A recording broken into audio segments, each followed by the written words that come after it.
Welcome everybody to day 2 of the annual John McCarthy AI Summer School. I'm Declan McKibben, Executive Director at ADAPT, and ADAPT is a founding partner of the John McCarthy Summer School, and we're a large-scale and world-leading SFI research centre in Ireland focused on AI-driven digital content technology. We have experts producing groundbreaking digital media innovations. I lead and manage ADAPT's industry collaboration, innovation and commercialisation activities. And our mission is to advance pioneering multidisciplinary research in AI-driven content technology in collaboration with industry, and thereby co-creating groundbreaking capabilities that drive economic and societal impact.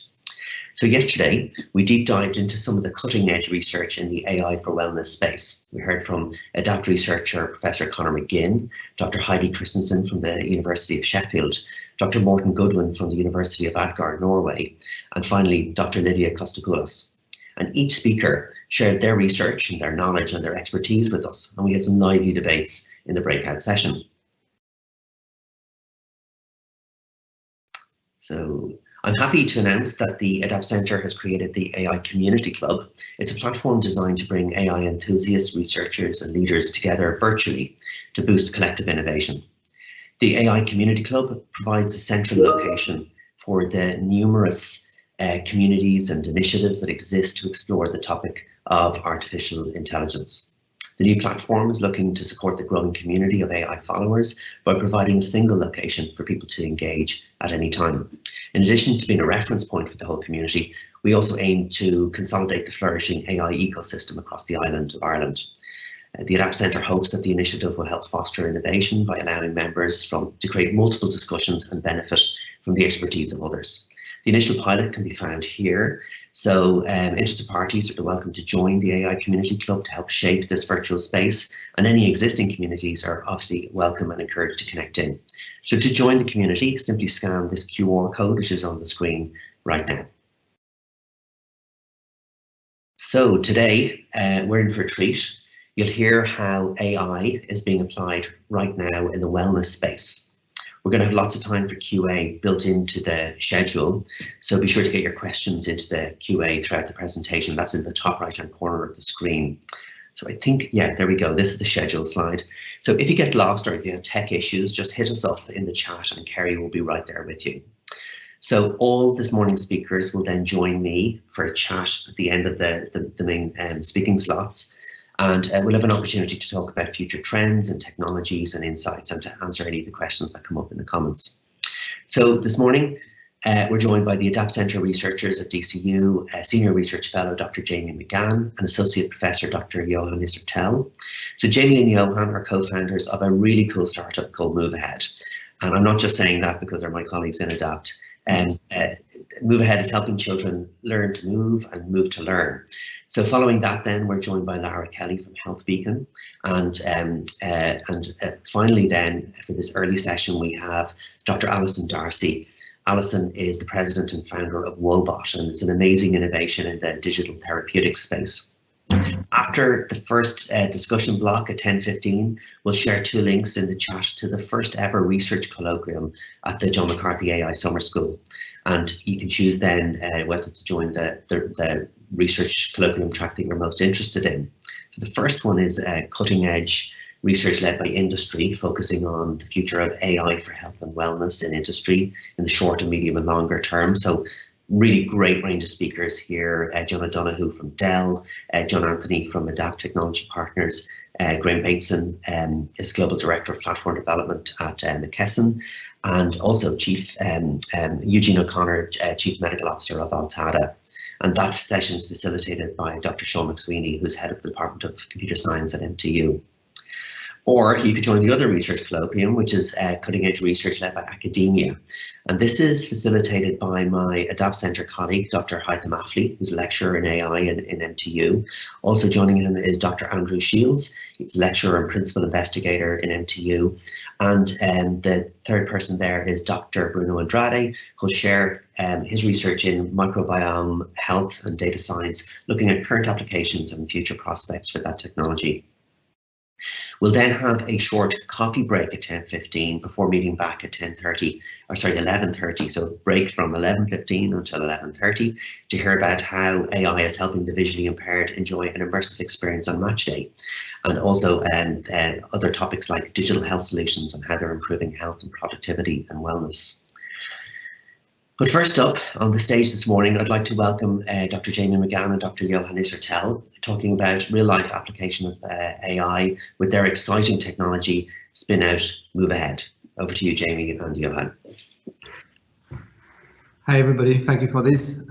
We'll start sharing the screen, so just please confirm that you can see it well before we move on this. So we never have issues with this. So I will try before. Obviously, it was working well, but won't work now, I guess. Can you guys see something here?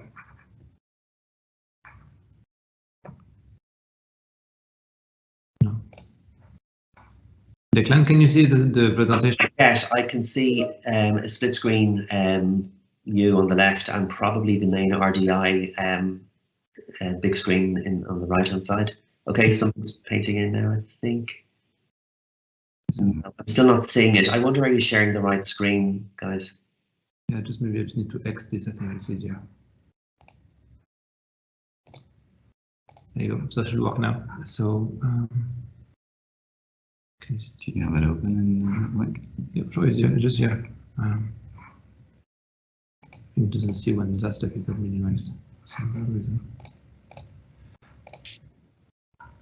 Okay, so yeah, it should be fine now. Okay, so we can see presenter mode. Perfect. There you go. And that's it. Great. Great. Thanks for this. So we have to say we are absolutely thrilled to be here presenting this. It's a unique opportunity for us to really show what Move Ahead does. So myself and Jimmy will co-share these presentations and we'll answer questions together. So we've really done that journey together from the start. Move Ahead, what we do, we are moving children in a digital world, and genuinely we don't have to force ourselves to put this sort of health in what we do for the wellness and the theme of this conference, really, because it's exactly what we do. We're really trying to improve health outcomes for children. Who we are, so myself and Jamie are working in DCU, and Declan, you've introduced us. We are part of the ADAPT centers. I'm the associate professor here in the School of Health and Human Performance. We have an expertise in behavioral neuroscience. I've been working with children's movement science for the last 15 years. I have a lot of expertise in data analytics so that I can just really use these two kind of hats for Move Ahead. Jamie has similar background than myself, but also has this educational technology and game design aspect that really help us a lot to develop the games. And you're gonna see that in a second. We've been extremely fortunate to have received funding from Enterprise Ireland for commercialization funds that allowed us to build a really great team of young dynamic professionals in the area of back-end, front-end, computer visions, machine learning, as you can see here, and also some game design we have. So the plan is really just to spin out of DCU early 2022. So what you see here is an emerging company with a lot of ambitions, and hopefully you can see those ambitions and how we want to impact children's health. Children's health for us really has reach a point where we have to do something about it. And one of the angles we want to take is tapping into this movement crisis, the fact that the kids aren't moving enough, but the main part we're going to show you, they are not moving well. And if they're not moving well, how can they move often? And Declan, you've used those terms, we're using a lot. Without being condescending, everybody knows we are spending too much time sedentary in front of a screen. So that's a thing that's for the adults and really true for the kids. On top of this, we are not physically active enough, okay? The problem that is at the forefront of what we're trying to tap is if you're not active enough, you're not developing the core skills you need to have in life to engage in physical activity. So you end up in that cycle, like if you don't have the skills, you won't participate. If you don't participate, you don't develop the skills. And you get really this kind of massive issue that never happened before. What you're facing is this kind of behavior. What you're looking here is a kid trying to hop or skip. This is typically developing children, okay? We are not talking about any sort of disability here. It's just simple kids that did not have enough practice and playtime to develop the skill they have to have. You must have those skills for long-term participation in physical activity. Running, catching your bus, you need those basic skills. Fitness is part of it.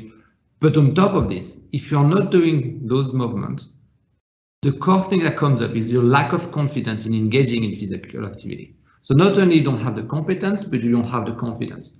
And it's this kind of long-term effect that just keep getting bigger and bigger. And that snowball effect leads to young adults unable to do anything, not enjoying it, and don't really know what to do about it. MoveAhead is going to really tap into those things.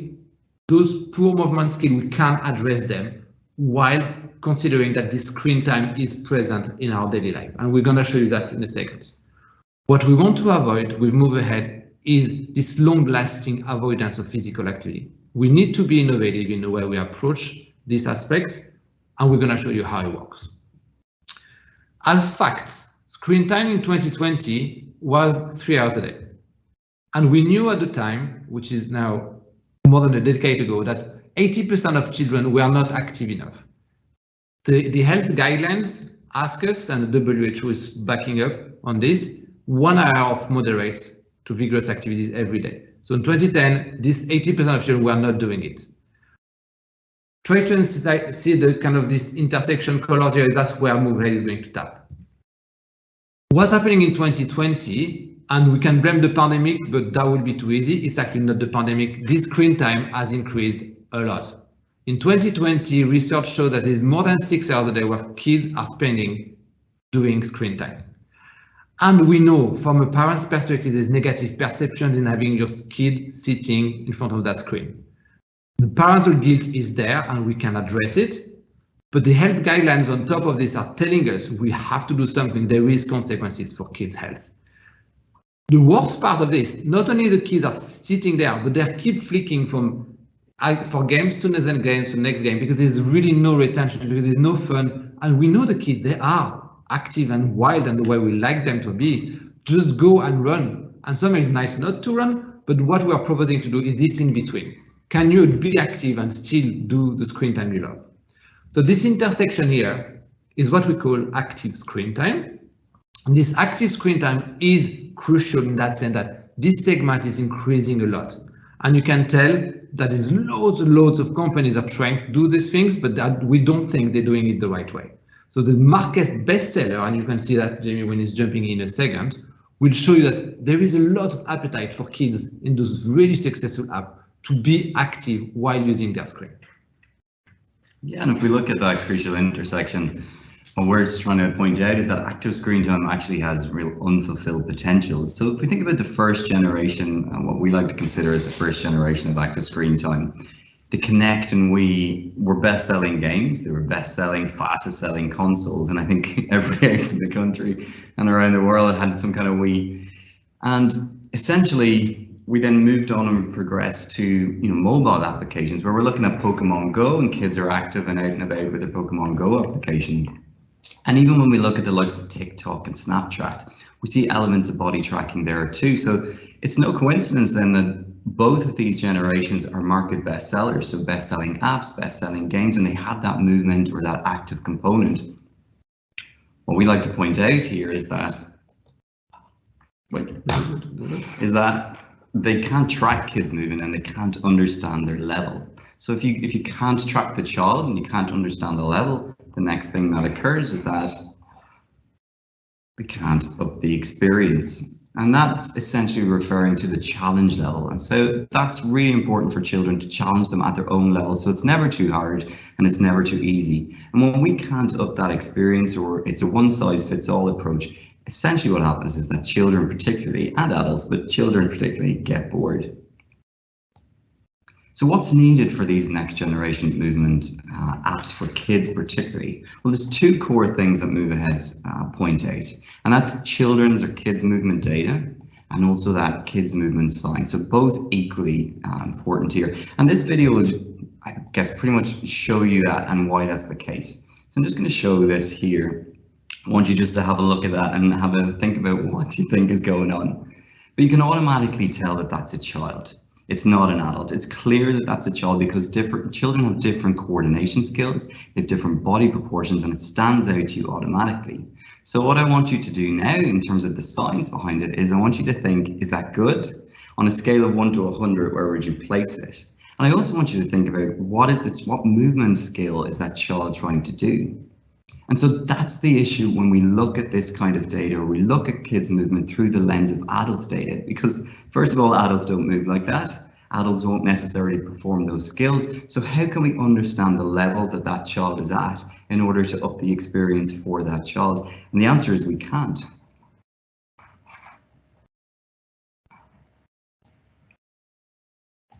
So what I'm going to show you here now is that child without that skeleton. So this child, on the scale of 1 to 100, we're up around the 90s, because this is a child who's 2 years of age. And if you guess the skill, he's trying to march, or we could call it climb. And whilst typically we'd also involve the arms in this skill, we do that bilateral movement. For the age of 2 on that movement pathway, this is exactly where you want that child to be. And because we now know what level that child is at, their age, their gender, even their ethnicity comes into play, we can meet and personalize an experience to bring them up and help them level up to the next stage. So that's what Move Ahead does. Really at the core of what we're doing is that children's data and children's science. So we're building the largest data repository in the world on children's movement skills, and then we're looking at it through the lens of that deep and I guess rare expertise in children's movement science.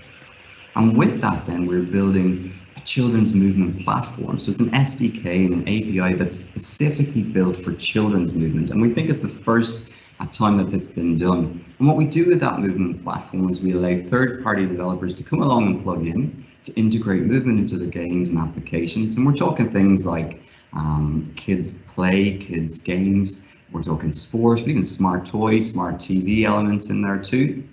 And it's all about getting kids moving. But at the core of it then, it's not just good enough, we go much deeper than that. So we personalize those interactions. It's really understanding this child in front of us, understanding their level, and then personalizing that interaction so it's never too hard, it's never too easy, and that's how we keep them engaged. More importantly, that's how we keep them improving, that's how we keep them developing these key skills. And so that is the goal of Move Ahead. So our checklist really, just to put it simply, we integrate children's movements into kids' apps. We cover a wide range of movement skills. I'll get into that in a little bit more. So we start with children like the climb, we call those rudimentary skills. We move more towards fundamental movement skills, so you're hopping and you're jumping and you're throwing, and we even do sport specific skills there, so your backhand, your forehand, your volleys, etc. So we're analysing that child's movement level so we understand where they're at, and that means we can personalise the play. These are the ingredients and I guess the recipe that keep kids moving, and that's the whole goal. We want to get kids moving and keep kids moving. So just briefly to show you some Move Ahead in action, we look at that climb or that march again for the 2-year-old. We can see good knee lift, good coordination in the upper limb. On the pathway, this is what we would look for from a 7-year-old. We're into a different skill here of jumping, so more fundamental movement skills. We classify that performance, so you can see this child, this is a classification specifically for the child, but we also classify more scientifically or for the parent to push that child along that movement pathway. And then into more sport specific skills, we're looking at soccer skills here. And then again, we are providing feedback that suits that individual, personalized feedback for the individual.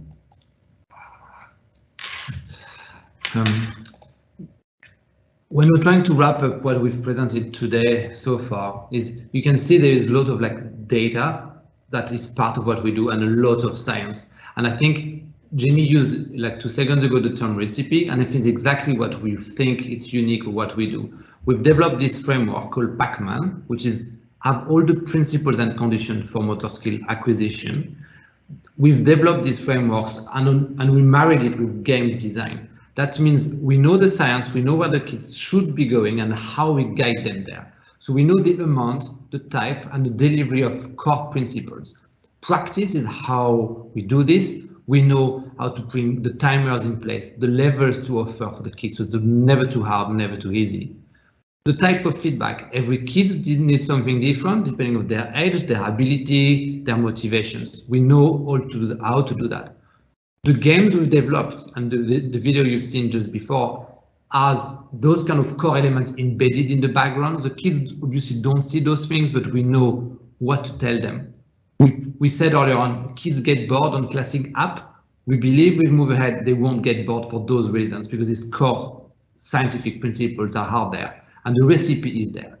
The level of instruction is key for the kids to engage, to understand what to look at, the type of demonstration they want.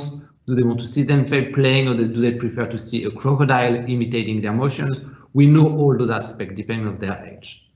What is important that we know that will be the core ingredient that will keep kids moving and improving. Yeah, and I think just to kind of wrap up, we're at a really interesting crossroads here, because screen time attitudes after COVID have changed because they've had to.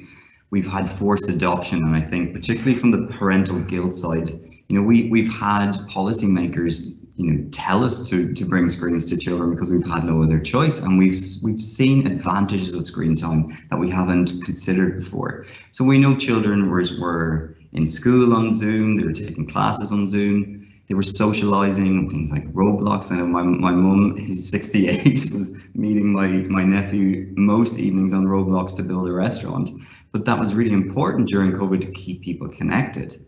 And again, Joe Wicks, kids doing PE on YouTube with Joe Wicks and Go Noodle. So the positive impact of screens on our well-being, these are just some examples. And this period of time has kind of allowed us now to look at it through a different lens. And I guess Move Ahead's core goal now is to keep it this way, to keep focused on the positive impact of screens. Yes, there are many negative consequences, but there can be just as many positive impacts from screens too. So just in a nutshell, and we like this image because it really takes the best of play in the past, those tried and tested games that we played as kids, and generation to generation to generation, developing key movement skills. So your hopscotch, your skipping, your leapfrog, but it also considers taking the best of that technology has to offer in the now. So the world has changed, and so has the way that children play. With Move Ahead, we're focused on giving children the best of both worlds. Thank you. Thank you, guys. Wow, thank you, Jamie and Johan. That was inspiring and amazing and important. So that's really super. Remember, folks, if you have questions, do pop them into the Q&A, and we'll make sure that we get to them during the discussion piece later. I think we're doing okay for time, so we'll have more space for discussion at the end of these sessions. And of course, if you have a question for a specific speaker, just make sure you write that down in the question area as well. So next up, Lara Kelly, Head of Data Analytics with Health Beacon. And Lara's going to join us now to share how Health Beacon is tackling one key area of patient health, medication adherence. So she'll talk and walk through some of the key challenges that Health Beacon is addressing, providing an overview of the Health Beacon device and talking through why the data it captures is so unique. And also she'll share some of the AI applications that Health Beacon Data Labs, the team there, are working on at the moment.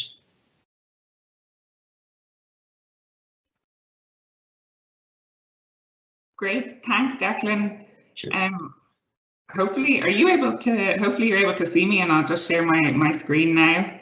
I cannot see you. I can see the main RDI 9-panel screen at the moment. Is your camera on, Lara?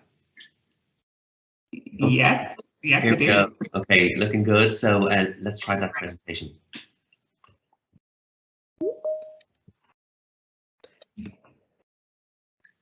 Okay, perfect. Great, you've got the presentation. So thanks so much, everyone. And thank you for the introduction. So my name's Lara Kelly, and I'm the head of data analytics at Health Beacon. So I'm here today to talk to you about how we are tackling a key area of patient health, which is medication adherence. So today I'm going to give you a little bit about myself, the data team. We're going to explain what the Health Beacon device is, and then we're going to talk about some of the AI applications. So I know you all had a deep day yesterday on research, And so hopefully this will be useful as we talk about how Health Beacon is applying some of the AI solutions on a day-to-day basis. So to kick off, as I said, my name's Lara and I lead the data analytics team at Health Beacon. So Health Beacon is a company that's almost 8 years old. It was founded by Jim Joyce, who is the CEO, and Kieran Daly, who's the CTO. And I was the 14th team member to join Health Beacon. So today we have more than 50 employees in the company, and they're spread all over the world from Montreal to Sweden, and our headquarters is in Dublin, which is where I am dialing in from today. So I would love to be at the AI Summer School in person in Colloquium, and I ordinarily would have made sure that I got down there because I know how important it is to chat and talk to people in person. But unfortunately I couldn't make it, but I do have a good reason. I'm actually in the process of moving to the States and I'm actually flying out tomorrow. So between packing up houses and selling cars, it just wasn't, a trip to Colloquium wasn't going to fit in this time. But what I am going to do is I'm going to share my email at the end of this, and if anyone does have any questions, ideas, or things they want to talk about it in more detail, please do contact me. You can take the email off this and just email me and we can have a call or whatever to discuss it, because I know I'm not there in person. So that's all about me. And then just quickly to tell you about the data team. So we sit in the Health Beacon labs. We sit under the tech team at Health Beacon. So Kieran is the CTO who I mentioned. And there's 5 other data scientists who all have masters in AI and all sorts of things, super intelligent. Everyone except for me has a master's in AI. But this is the team. They all specialize in different areas and they're super passionate about it. So as well, if you do have something really specific that you'd like to go deep on, not only can you talk to me, I'm happy to get you to talk to one of them and whoever it makes sense. So that's enough about myself and the team. So what Health Beacon does, we build smart tools for managing medication. And so just to take a step back for a minute, so many patients with chronic conditions, so things such as rheumatoid arthritis, psoriasis, some cardiovascular conditions, all sorts, are prescribed an injectable medication, which they often have to administer at home. So in the past, when people were prescribed these medications, they might have had to have gone into the hospital to get an IV drip, or to get the injection administered every week, every month, and it was quite a burden for the patient. And so now a lot of these injectable medications can be administered from home, which is great, but there are some challenges. So the first challenge is that 50% of people don't take their medication as surprised. So that's a pretty shocking figure, but I suppose if you all think about it, it probably does make sense. I know I've definitely not finished course of antibiotics and all sorts of things over the years, and I'm sure everyone can relate to that. And the medication adherence problem, it is a very complex one. So the reasons for not taking medication can be as simple as forgetting, but also as complex as things like medication access, and different health systems have different challenges. So that's the first problem. The second thing is there's a huge unknown on did the patient actually take their medication. So before things like the Health Beacon were around, a way to know if someone took their medication was just simply asking them. So that's called self-reporting. It often results in an overestimation of medication adherence. So that's a patient just being asked by their doctor straight out in the surgery, or filling out a survey to say yes if they took their medication. Other methods of knowing if someone took their medication or not are medication possession ratio. And this is basically looking at if patients collected their medication from a pharmacy. So say if I was supposed to be collecting a medication every month from a pharmacy, they're just looking at if I collected it 12 times. And if you did, my adherence is 100%. But there's a huge assumption being made there that just because the medication was collected, we don't know that it was taken. So as I said, people forget to take their medication, and the data around if the medication was taken or not wasn't readily available. Another challenge, and just because it's the last, it's definitely not the least important, is the injection experience today. So when patients are put on these injectable medications, they're given what's called a sharp spin. You might be familiar with this given what's been going on over the last year or two. If you were getting your COVID vaccine, the waste from that would have been put into a sharp spin. But also in hospitals, pharmacies, everything, they would have these to dispose the medical waste. And when patients are put on an injectable medication to self-administer at home, they're given a sharp spin. But they can also be often be a representation of the chronic condition that these patients have to live with. And this is where the health beacon comes in. So you can see it there on the right, and it looks a little bit like a toaster. When people ask us, is it a toaster? We take that as a compliment because we want it to be discreet so that it can just fit into someone's life and not be a constant reminder of their illness. And lots of patients keep the health beacon device in the kitchen. For us, that's a key signal that it's a success because they're no longer hiding these ugly red bins. In Ireland, they're actually yellow under the sink, and that alone it makes it easier to forget. So that's the problem. People forget to take their medication 50% of the time. The data around if they've taken it or not isn't really available, and the injection experience today isn't necessarily great. So the health beacon, I'm just going to play a quick video to explain how the device works. All this backdrop is important before we go into talking about some of the AI solutions. So this is the health beacon, the device or the toaster. It is actually like the size of a toaster, and you'll see that it is a smart sharp spin, and basically it encases, so there's the outer casing and then inside is one of the standard sharp spins. It is the world's only smart sharp spin. It's FDA cleared, and in Europe it's not classified as a medical device. And so what happens is, if I'm a patient and I'm put on one of these injectable medications, I'm referred to Health Beacon, and say if I'm supposed to take my injection once a week, my device will be pre-programmed to expect me to take my injection. And then on the day of my injection, what will happen is a blue light on the device will turn on. There's no alarms because, again, we want to be discreet, so we don't want alarms to be ringing for the patients. And I'll get a text message to remind me to take my medication. And then what I do is I drop my medication instead of into the standard sharp spin, which you see here. All that happens is the patient is just dropping it into the Health Beacon device instead. And once they drop it in, a sensor is tripped, which takes a picture, and then the patient just gets a well done. And what's happening is, in the background, what's happened is a picture has been taken with a timestamp and a record of exactly when the patient took their medication. And this data is sent up, so it's an IoT device, it's all on the Vodafone network. And so it's sent up and it's reconciled with the patient's profile on the cloud to see if their medication was taken as expected. And then the patient gets their adherence score, and that's it. They forget about it again until their next injection is due. So hopefully that gives you a good understanding of how the device works. And just to give you an idea of our experience, so almost 12,000 patients at this point have had a Health Beacon. This slide, I think we could spend our time updating it, to be honest, so the numbers are always moving. And we've tracked more than 500,000 injections, and we've launched in 14 markets, the biggest one being the US, hence my move tomorrow.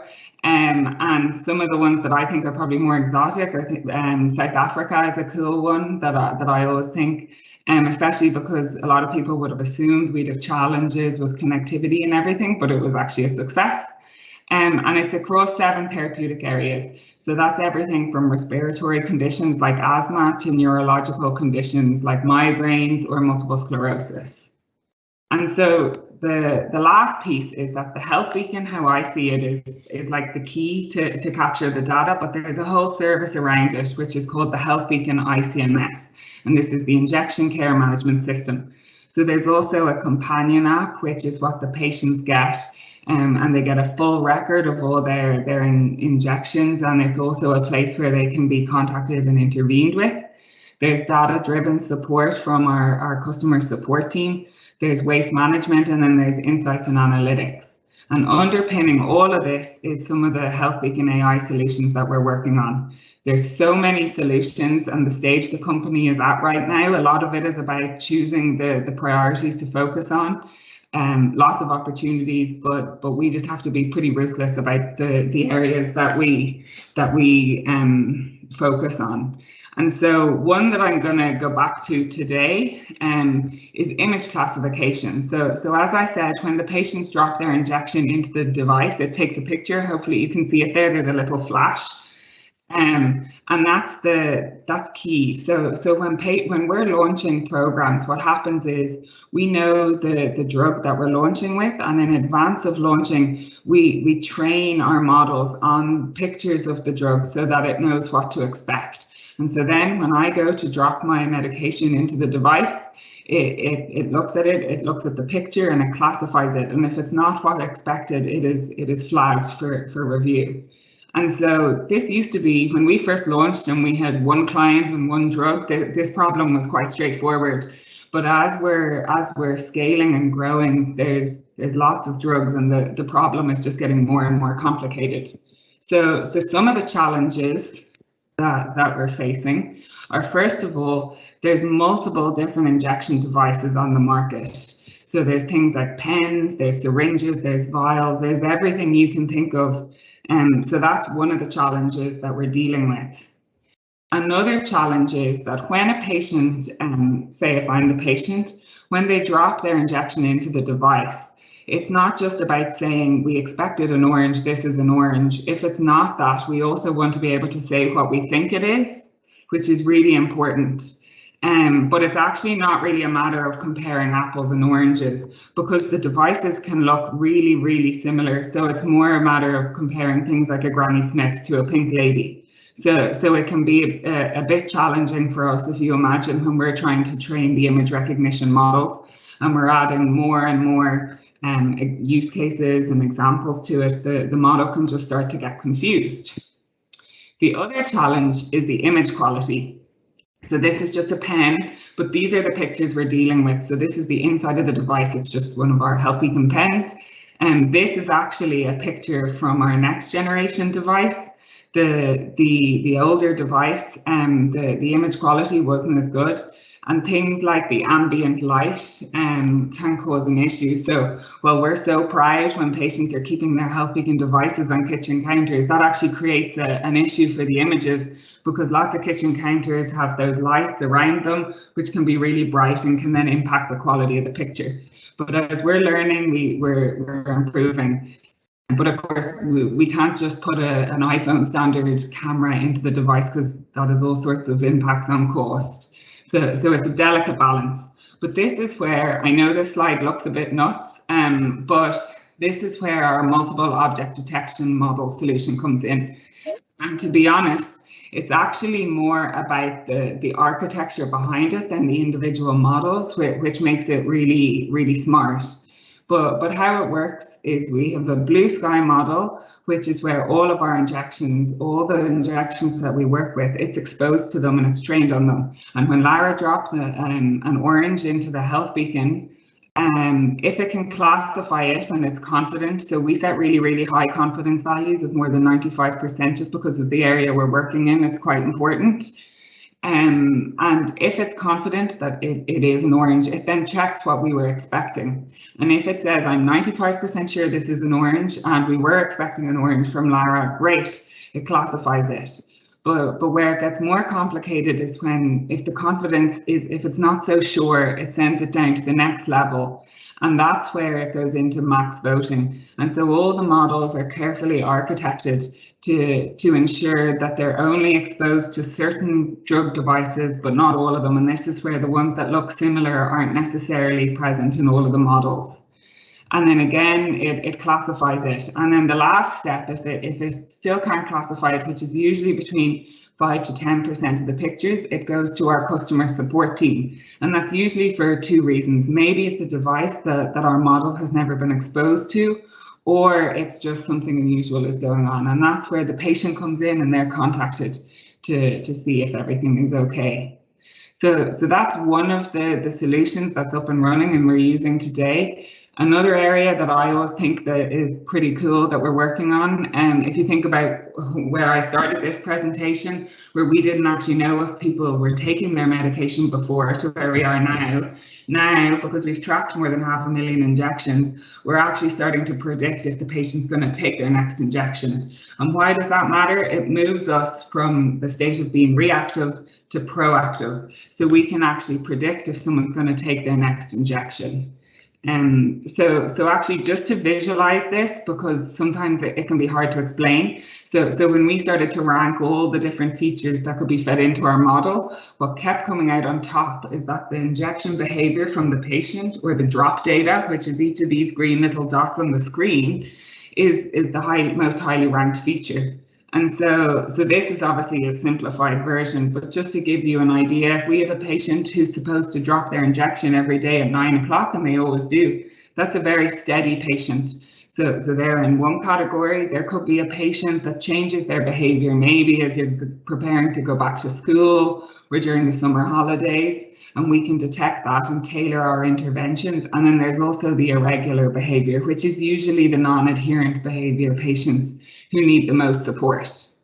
So those are two of the applications of AI that we have going on in Health Beacon. And just to close out here, and hopefully I'm not running over on the 15 minutes,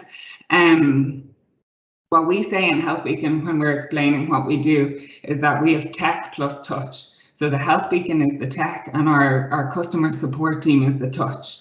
And that is another way of saying it's human plus machine. So what we're doing is we're using the Health Beacon, the technology and the data we're capturing in as many ways as possible to manage the patients and to let them get on with their lives. And really only when we need to are we contacting the patients using our customer support team so that they can really use their skills when needed.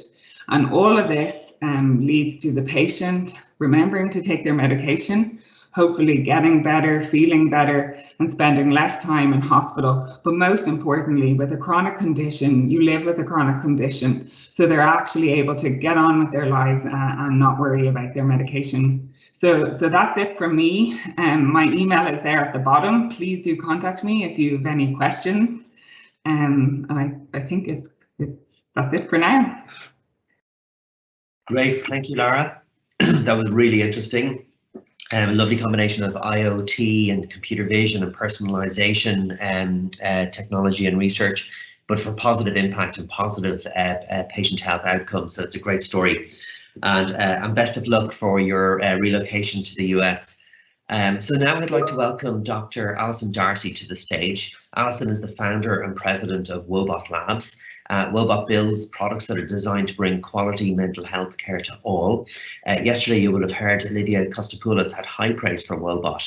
And in July, Wobot raised further $90 million, which is a great vote of confidence from investors. And it's a really super story for Alison and for Ireland.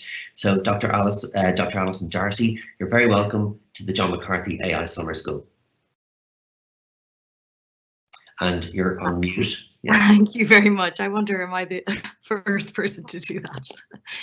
Nice to be here, everybody. Thank you so much. I'm also joining you from Dublin. I'm actually having the opposite experience of the last presenter. I have just moved back from the US to Dublin, but unfortunately can't join today because I'm also in the middle of a move. Let me just share my screen with you guys. Okay. So today I'm going to, my background basically, I'll just give you a quick introduction. My background is a clinical scientist. Did a PhD in psychology in UCD prior to going to the US to do a postdoc at Stanford, where I ultimately ended up sort of staying for 9 years, most recently as research faculty in the Department of Psychiatry and Behavioral Sciences. And I'm a psychologist, so a lot of my presentation is going to be about our sort of general approach, the problem that we're trying to solve, how we're doing that, and a bit of an introduction to the team that we've assembled. Because as you'll probably be hearing and understanding, the building as an AI company does lend itself to a slightly different team composition and set of expertise. So I think just as a very brief background for how I ended up here. I spent a very brief time in London as a software engineer when I graduated from psychology, and I was always, while I went back to the to kind of clinical science, I was always intrigued and just inspired by how technology could solve some of these great problems of access that we have and scaling the rare expertise, but also just sort of circumventing all of the sort of stuff of that we know of the clinic, the having to be at a certain place at a time, waiting for an appointment and so on. And that was more than 20 years ago, and it's kind of shocking that we're really only starting to understand this now. But during my time at Stanford, I did learn some amazing, got to work on some incredible projects and some cutting edge treatment development work. But I was always plagued by this idea that the knowledge that no matter how gorgeous these treatments were that we were building, it didn't really matter if 99% of the population would never get access to them. And so for me, Wobot has always been about access. It's always been about how can we solve this problem of how people can access high quality tools. And we broadly define access as beyond those things that I spoke about, the logistics of having to be at an appointment time at a certain time and place, and being on a wait list and things like that, but to include emotional accessibility as well, because actually still the leading barrier for people seeking care is stigma. So our vision is that everybody really should have their own access to a personal health assistant, right? They should have access to high quality support when and where they need it, and something that learns and grows with you, because that is the human experience. And so currently we've built through this one agent, which is Wobot. Wobot is able to deliver a suite of wellness tools, things that specifically address behavioral health, but also things for actual diagnostics that are used for diagnoses that are used in treatment settings, for which we're seeking FDA clearance, and they would be our prescription digital therapeutics. We're early in this work, somewhat early, and in May we were really privileged to, based on the data that we've had so far, to be able to be awarded a breakthrough designation at the FDA for our postpartum depression product.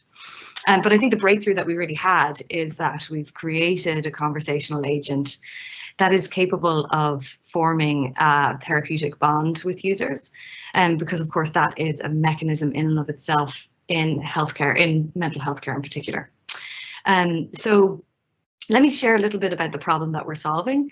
But we see really, capacity is the issue. Mental health, of course, mental health problems, excuse me, are growing exponentially. When I used to give talks, I would say, I would talk about how, the World Health Organization estimates that by 2025, depression will be the leading cause of disability. And then I went to sort of get a reference a few years ago to find that it had already happened. And so this is the pace at which mental health illnesses are really exploding. But the issue is really the capacity. There aren't enough clinicians to go around, and this has been a well-known problem for a long time. There won't be enough clinicians, and people have actually done this calculation around, could we increase the amount of training places? And we're never going to be able to address the need. And so some data points for you based in the US, but about 40% of the US population live in designated no access areas, which means they have no mental health professional at all in quite a large county radius. And 60% of US counties have no psychiatrist at all either. And so we think demand outstrips supply by about 25 times. And if any of you have known somebody who have tried to seek help in the Irish system, unless you are very severe, it is really challenging. I've just had this recently as well from a friend asking me, could I recommend a child and adolescent psychologist? It's incredibly hard to find people even in private practice. And the other problem that we're trying to solve is that actually engagement in therapy is really poor. So even if those services did exist, And there is something about the fact that a lot of people don't present. And so we know this from university settings where there's actually comparatively a few more services that are set up. There are peer-based services, there's phone lines, free services as well. And actually people don't necessarily present. So there's something about engagement there as well. One data point that I think is really pertinent among younger people, and that is it's relevant for younger people, is that the average time between onset of symptoms and first seeing a therapist is 11 years. But of course, most people will never get that far. And again, as I said, stigma is the main reason. And then the final problem, that speaking as an intervention scientist, is that our outcomes are not that great. I mean, they're good. We have about 50% of people doing well with the most evidence-based treatment approaches like cognitive behavioral therapy and so on. But the what they call the research practice gap has become a chasm. The things that we do in the lab are not necessarily practiced with fidelity in the community. And so only about 50% of doctoral level clinicians are practicing manualized treatments. Those are the treatments that we know have worked in the lab and you know, that we tend to research on. And so it can be a bit of I don't say the Wild West, but I don't have a better phrase. It's variable. There's a lot of variation in the system, basically. And the final piece is that it's been so painful and painfully slow to innovate in psychiatry. So we're still using the same 4 classes of drugs that were developed in the 50s and 60s. And you know, to be able to, what we really need to do is get at mechanism. Why is it that some of our treatments work, under what circumstances and for whom? But to do that, you really need large numbers of people attending the clinic, and that would take a very long time to do these trials. It's not impossible. We were doing some of that work at Stanford, but these are 5-year plus multi-million-dollar trials, and certainly multi-site trials, which are just long and slow to do.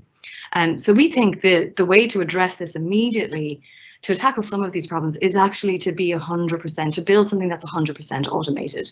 So yes, that means we can't rebuild an AI therapist, but we can enable people with better tools to, you know, remove some of the load from the system, to flatten the curve, as it were.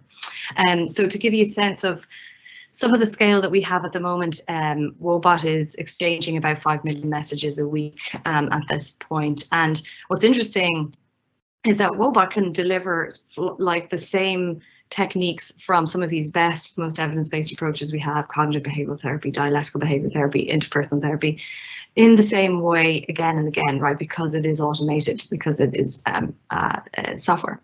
And obviously, we want to build for meaningful engagement. And what does that mean? What's different about therapy that we can do with Wobot? And that was the promise of tech-delivered solutions all along, but never quite got there because it wasn't conversational or relational, is the fact that we can talk somebody through a technique in the moment that they need to use it. So often when you see a patient, you know, they're talking about what happened in the previous week. And you might be hypothesizing about how to, you know, strategize the next time that happens. Well, here's the thing about being in a difficult spot. Being in a state of emotional distress means that you have diminished cognitive ability to be able to think through and strategize and go, oh yeah, actually, remember that thing my therapist told me? That is really hard. And yet that is the thing that we want our patients to do most, because that's really where the growth and the learning happens.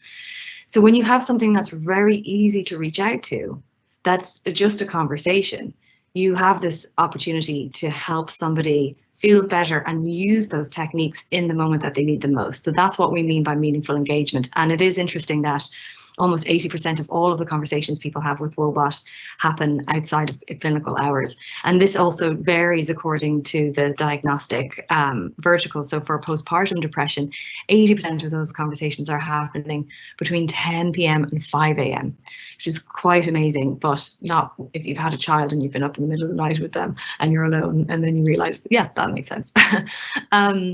The other piece about a meaningful engagement is that, and I'll show you some data about this in the moment, is that Wobot develops a human level therapeutic bond really early with people. What is therapeutic bond? It's actually well defined in this field, and it's things like trust, mutual trust, non-judgmental status, and approach, and just the feeling that I can really share and be myself and be authentic. Of course, that makes the engagement with a digital therapeutic all the more greater, and because we want people to feel comfortable and then really engage in the therapeutic process, even if it's a micro process. Other things, obviously, Wobot can stay with you for a lifetime, but the piece that helps a conversational or a relational agent be really well suited to this field is the fact that lots of research groups have shown that people would rather disclose to an AI than a human sometimes. And so it really is that emotional accessibility, that easy on-ramp, so that people can really know that they can reach out for something that's helpful in a moment of need. The pathway to better outcomes is about being fast acting. So when you have these two things together, unlimited capacity and meaningful engagement, you can get outcomes really quickly, because people are engaging really quickly. So when I was treating adolescents, my mentor would say, for the first few sessions with a kid, don't even try and intervene and just try and get to know them. You have to build that rapport. They have to see you as a human being and not as a threat. And it takes a long time to build that rapport. Well, with an AI, actually, it seems like it doesn't, right? It's implicit that this thing doesn't judge me because it can't have judgment. And then, we have the opportunity with this technology as well to be responsive to to people's needs in real time, versus what has come before us, which is these sort of one-size-fits-all interventions that lean heavily on online learning methods. Some of the other pieces that I think it's important to point out is this one of our safety net protocol, which is comprised of what is our procedure when Wobot detects that somebody is sharing that they're in crisis, and that is now almost 99% accurate with really high precision and recall, because we've had the opportunity to. It was one of the first things that we launched. We bootstrapped with regexes and then moved over to a full, true sort of machine learning model. And it's just the strength of having a lot of data to learn on. Then you can get to really high accuracy when it counts.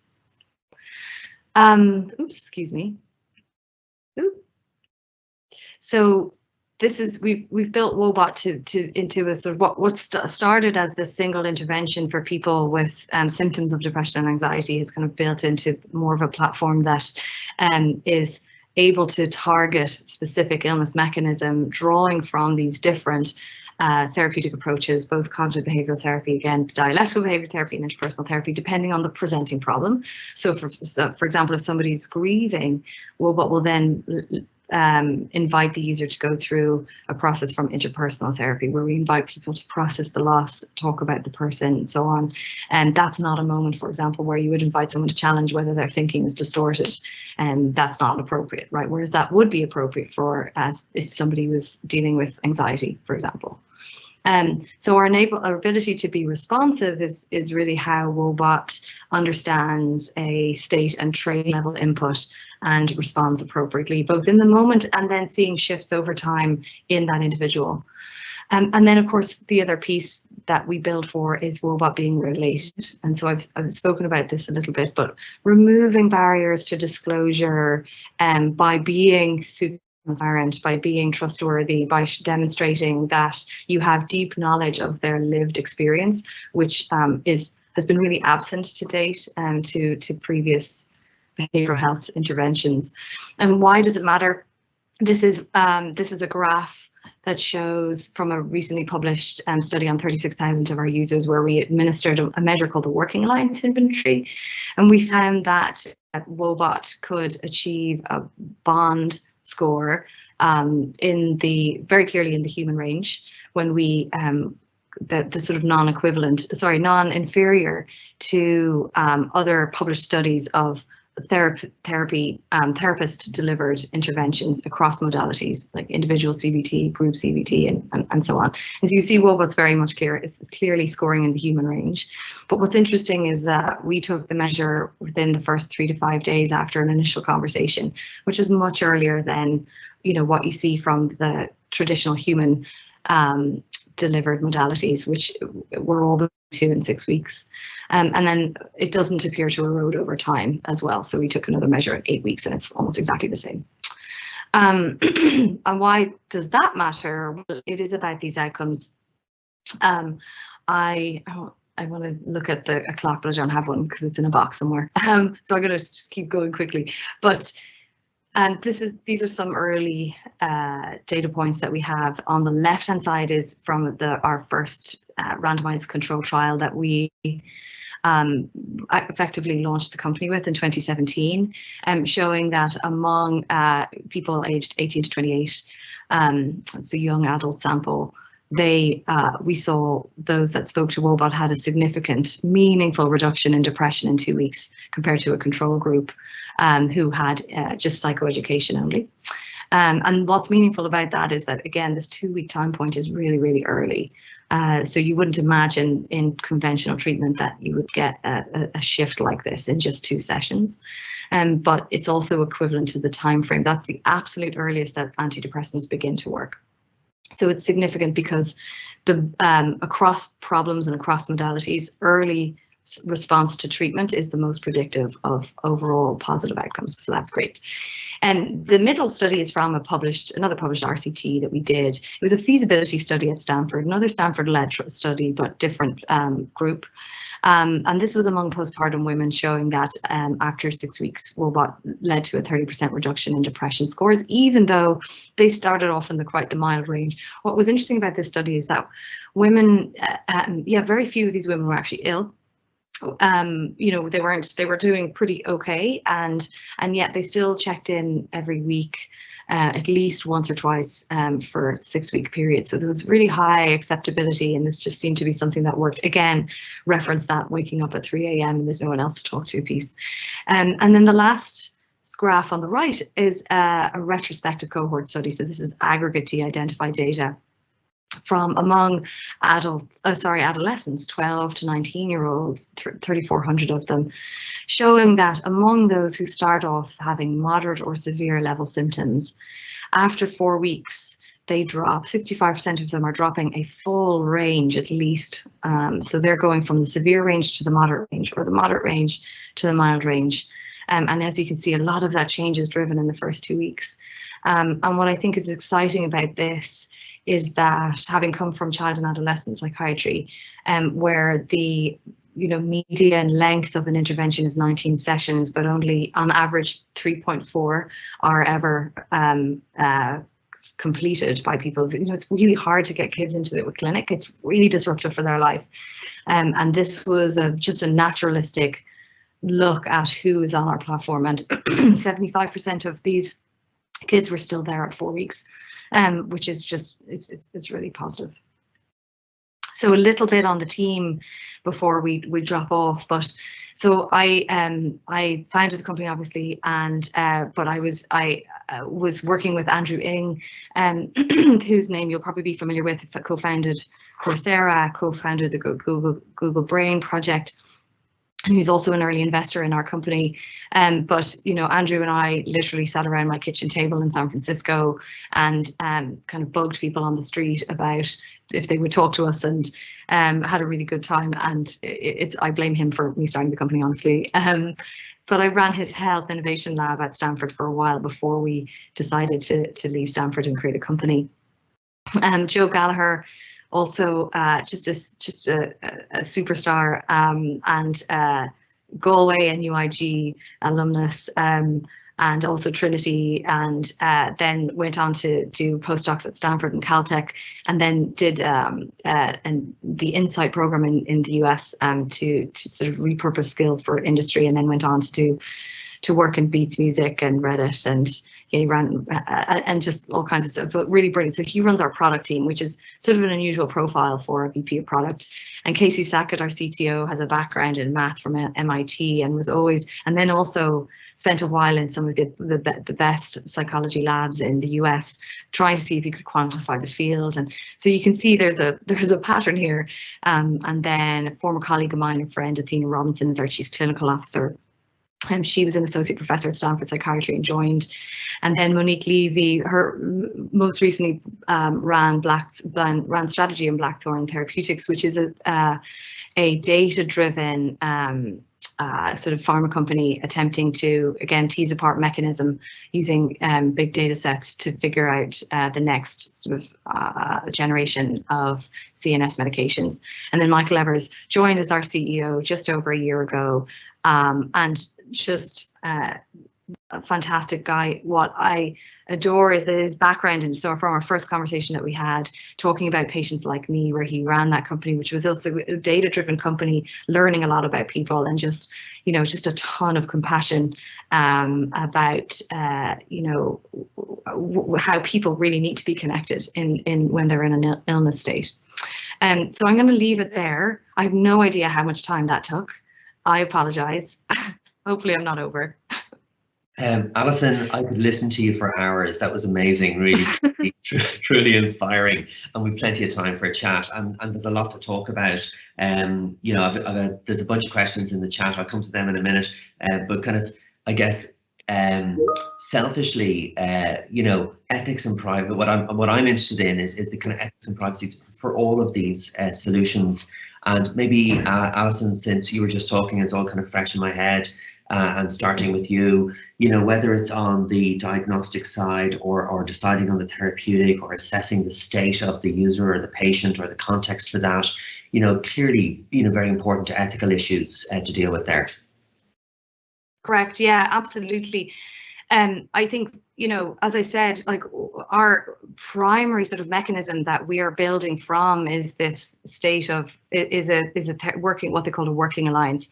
So having a therapeutic bond, and that 100% rests on trust. So our approach to that really is just 100% transparency, but very deeply where we can. So for example, if we've triggered our safety net, or if there's any other big decisions Wobot's going to make based on inputs, we will always share it with somebody, and in the conversation itself be as transparent as possible. So for example, Wobot will say, you know, because you said this phrase, I'm worried that you might be dealing with something that's a crisis. Is that true? We always check with the user. And so we think the combination of transparency and then the user must retain autonomy all the time, right? The informed consent is really big. I'm not a fan of legalese in our terms and conditions. It's a sort of pet peeve of mine. I think one of the strengths that Wobot can bring to the table is, instead of showing you a bunch of text that's like, now just agree to this, that Wobot can actually slowly take you through. So look, this is what we actually do with your data. We were just talking about this last night. Like, if we're ever providing it to a party that we work with, like a treatment provider, that we would say, look, do you want to opt into this? This is what it looks like. This is how your treatment team might use it. This is what we will never share, but would you like to? And it's, you know, so the person always remains in the driver's seat. That is crucial for a therapeutic relationship, and actually for building any technology now, particularly one that involves any AI or ML. Other ethical issues, I think that's key for us. So the safety net is really actually a good example of this. One of the big ethical principles that all psychologists are beholden to is remaining in your competency. And so our safety net protocol is not about detecting crisis. It's about detecting the limitations of what Wobot can do, and sort of saying, hey, look, this kind of goes beyond what I can reasonably help with. I really think you need to talk to a person. Here are some ways to do that, and I'm happy to talk you through that, but this goes way beyond what I can deal with. So it's crucial that Wobot be explicit about, this is not for you. And so even, you know, during onboarding, but do so in a way that you don't leave somebody abandoned either, right? So during onboarding, we also say, look, this isn't great for crisis. This is not a crisis helpline. This is for learning CBT skills, because some of those things are just really good life skills. What other ethical pieces do we have? But that's, yeah, there are some approaches. Our approach to security and data privacy, we have sort of hospital level encryption, and, you know, HIPAA compliance, all of those sort of things, but they're also really important, but they're never sufficient. I also have a lot of middle of the night, you know, just seeing the sort of data breach from the health system here, like you got to you just have to constantly, it has to be a topic that is, front and center all of the time. We have basically a phishing boot camp internally in the company, because that is the number one usually point of breach and point of failure. So yeah, it is a constant obsession for us.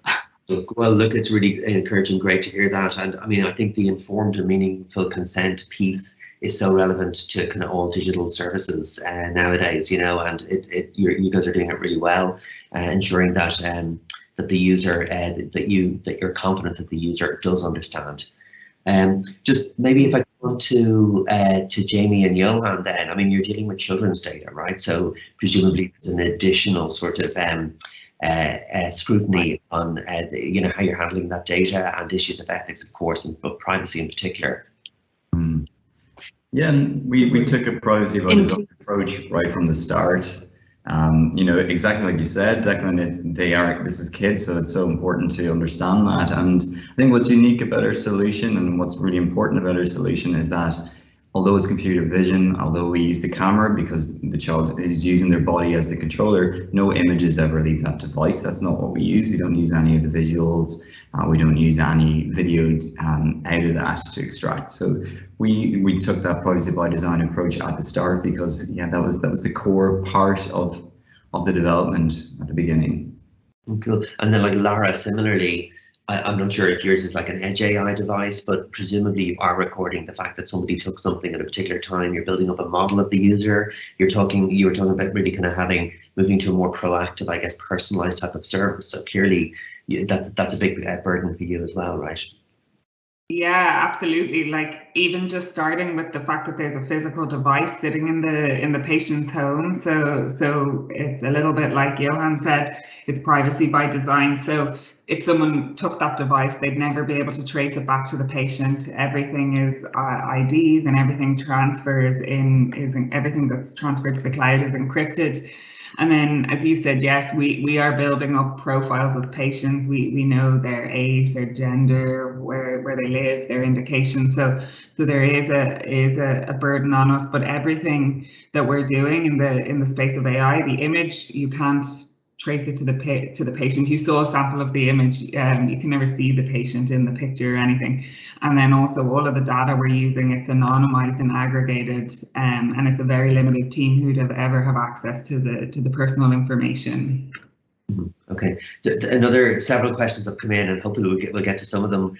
For you, Lara, it's around what are the key blockers that you've overcome in terms of the adoption of people not feeling that the system is intrusive in their lives. Yeah, it's a very good question, and actually we obsess about adoption, because obviously if the device isn't adopted, we can't do anything after that. So we measure it. It's a metric that we measure. It's a KPI that we set against ourselves.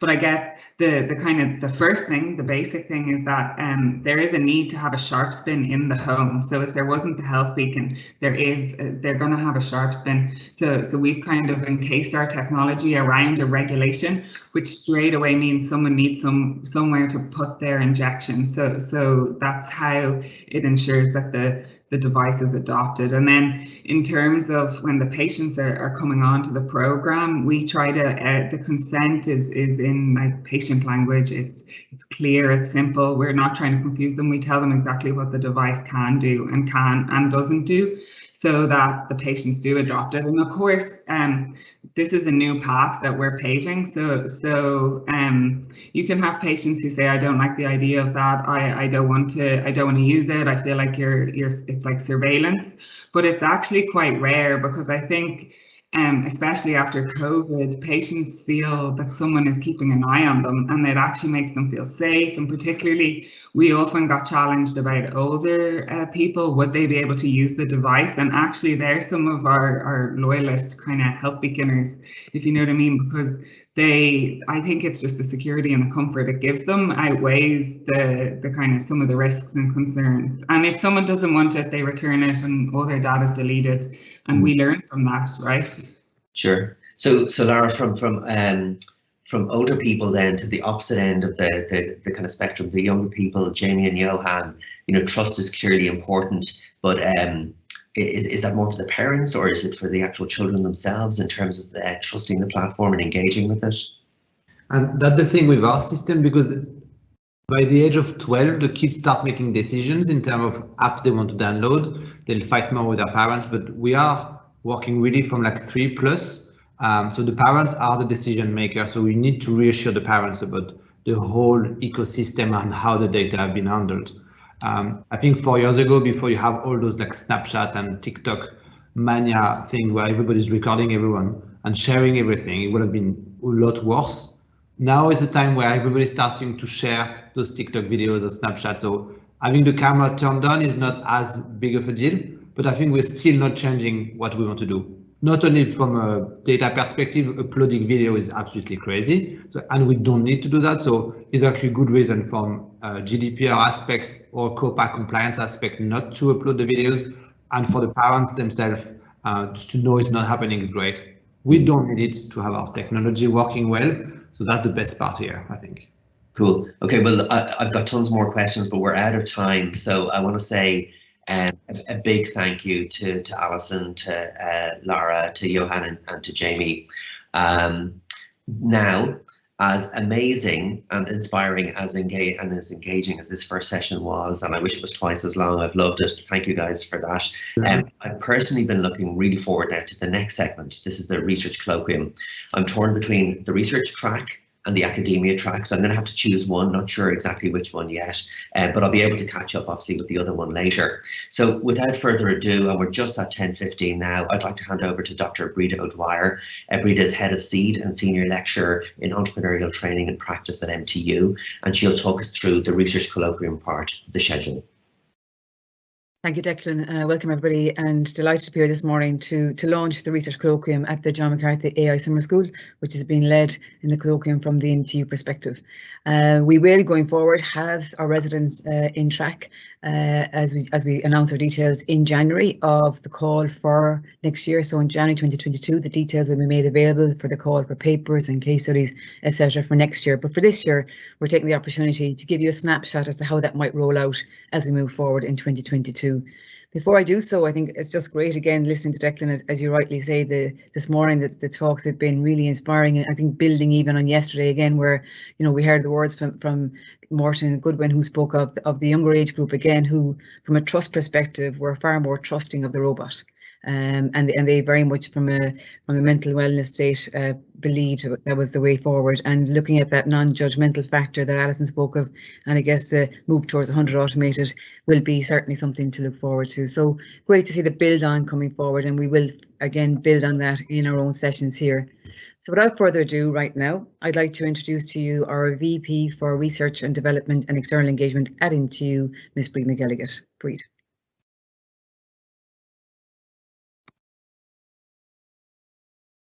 Thank you, Breda. Good morning, everyone, and on behalf of the Munster Technological University, thank you all for joining this session of the second International John McCarthy AI Summer School. As a founding member of the RDI Hub in Killorgan, MTU is delighted to be a partner to this event. And at the outset, I would just like to acknowledge the team who delivered on the summer school programme. It represents, as Breda and a number of the contributors have alluded to, an excellent lineup of national and international contributors demonstrated by the high level of registrations for the event.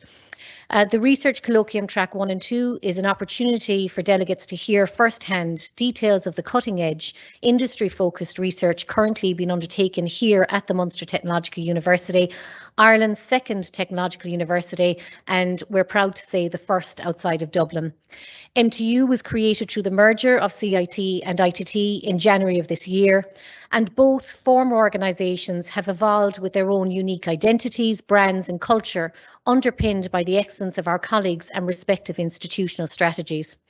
However, common to both our organisations and the MTU is the drive and ambition within the university to be relevant in all that we do, and to ensure that our industry partners are core and central in the delivery of our academic programmes, our enterprise activities, and what is most relevant here, our research activities.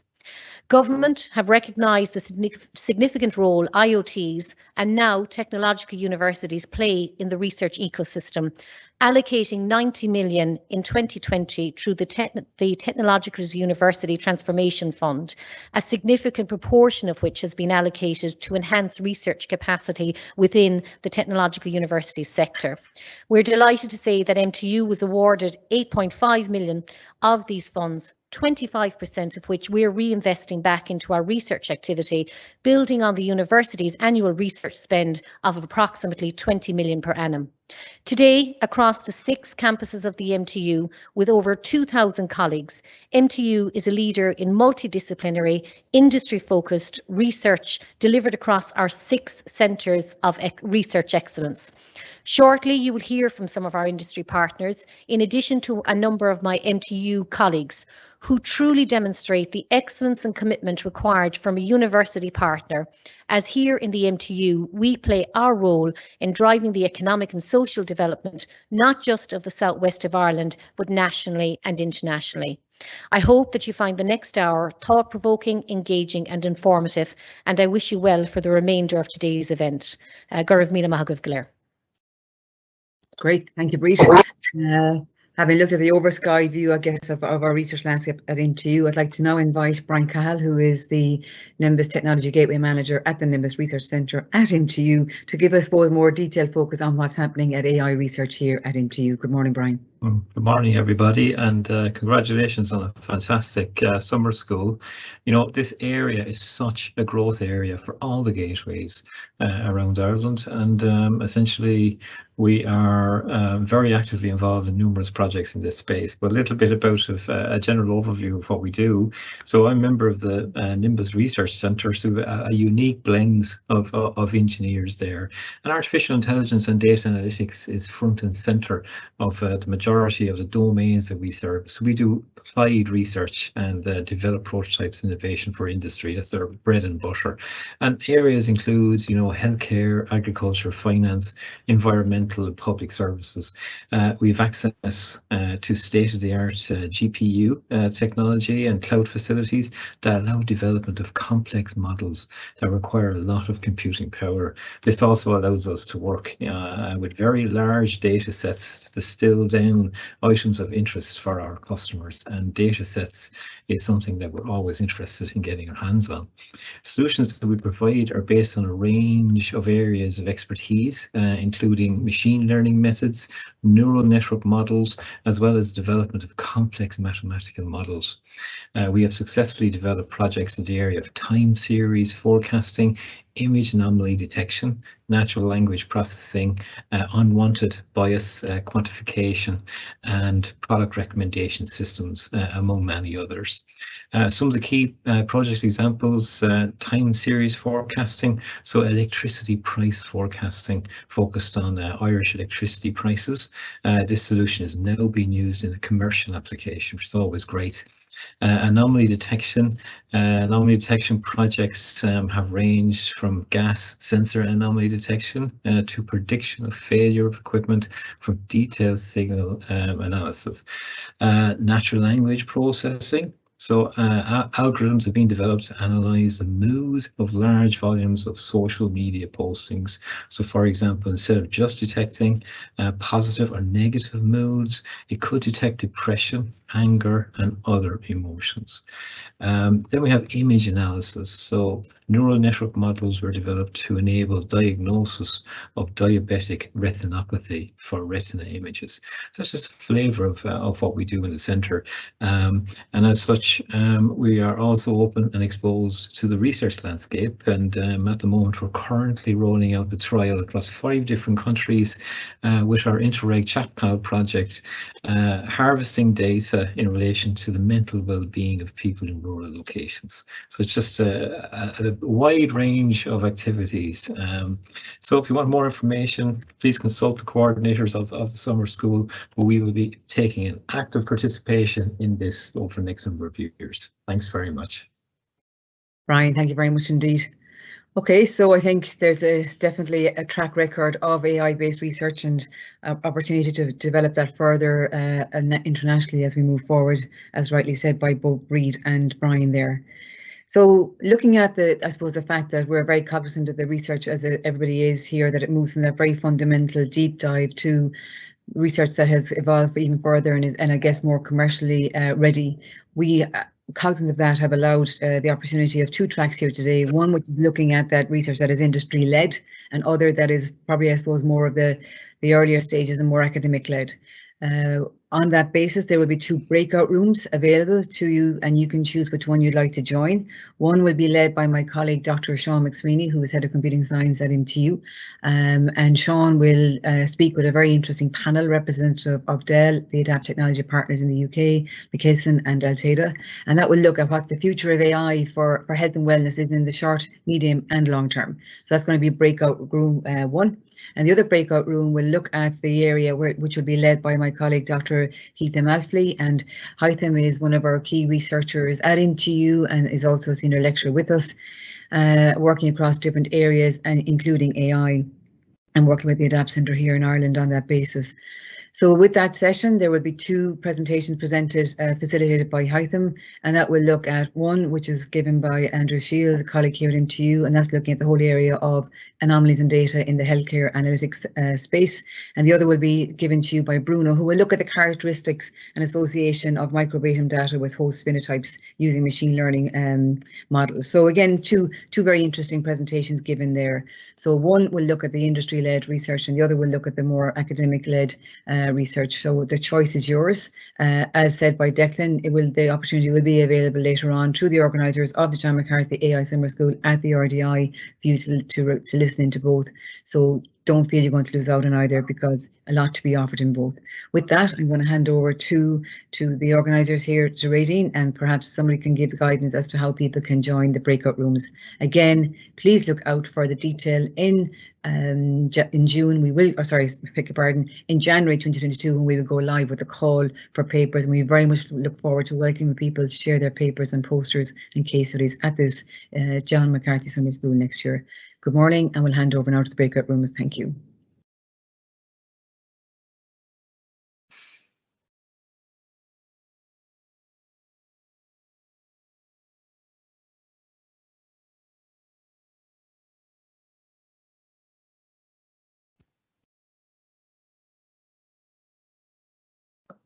Folks, I'm wondering, is it possible to allow people here to join the breakout rooms to give guidance where the link is?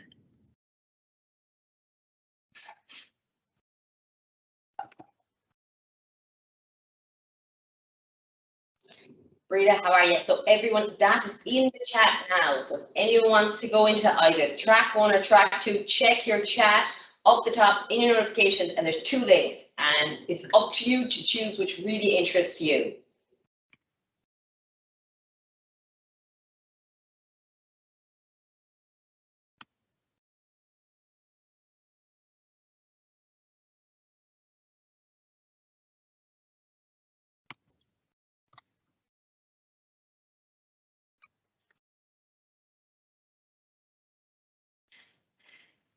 Can everybody access the breakout rooms? Are people moving into the rooms? Because I can't see it, Radine. Moving in now, absolutely. People are piling into breakout room 1 and breakout room 2. Thanks, Radine. Thank you. Oh yeah, it's coming up there now. Thank you. Enjoy, everybody, and see you next year.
What are you getting on?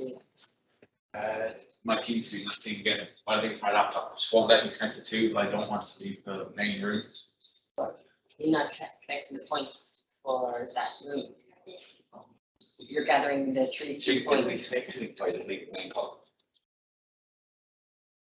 That's why permission. Sorry. Go on your phone. I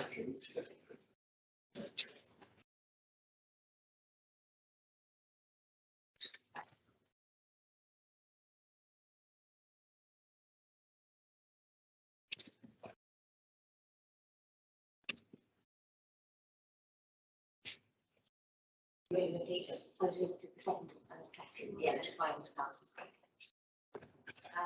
Reading, what's the like? Yes. Welcome to our DI-2021. That's the best one. You have the new one, yeah. Yeah, that's just you can look it in. We get to a far more technical knowledge than the maybe I.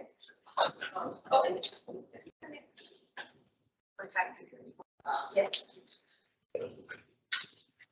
Oh no, that's all.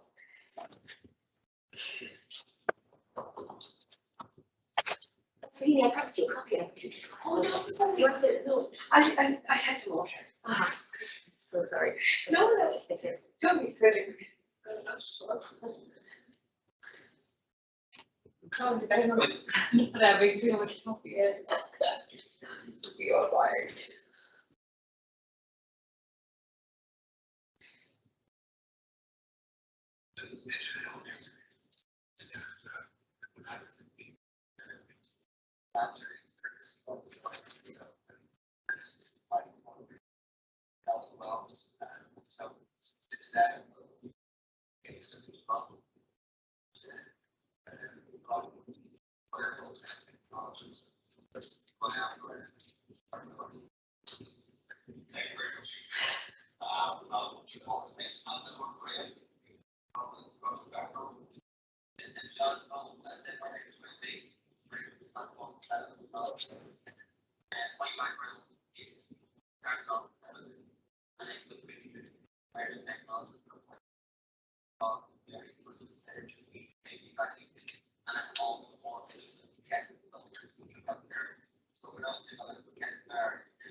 Ken could be interesting in yourself too. Ken, it's very big. Can we Ken? I want to join that break. It could be a good idea. I'll send you a link. Okay.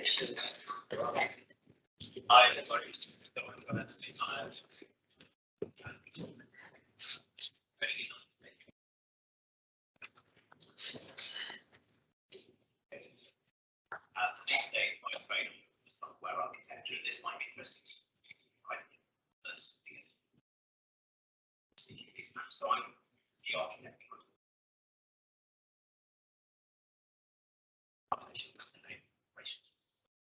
And other solutions. Same thing. I'm also the software architect. Yeah, like based on it's I have dictation thing taken off. No dictation thing taken. There's not a number of fan companies have started including AI, which gives you the very reference risk. Use AI that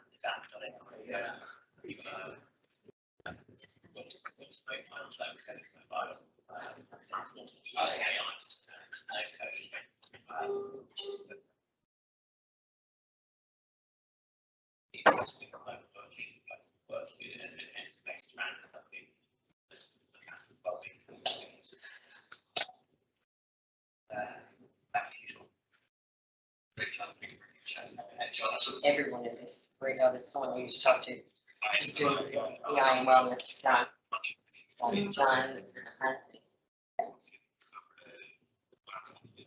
join that track. People, yeah, it's very open. After you go to tell those people they represent changes the technology. You got it all.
Societal disease, healthcare providers to predict and model. So we use different data sets from that. And again, one thing we're looking at is events with GP recently, video calls, video pattern facial recognition to detect mobile patients. It's been looking for more work with the project. Bring back to the wearables and budget work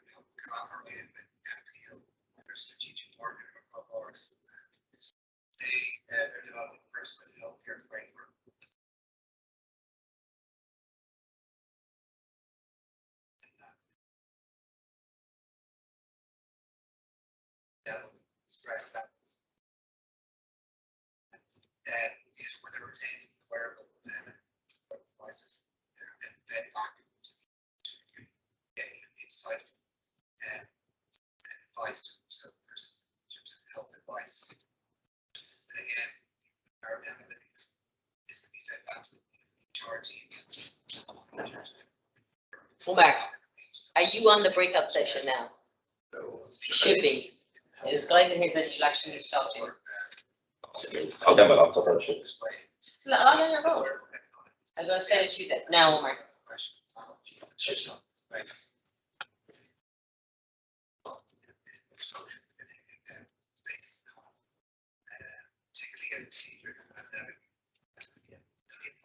I'll just jump into one of the rooms away. Any one of many. Cheers.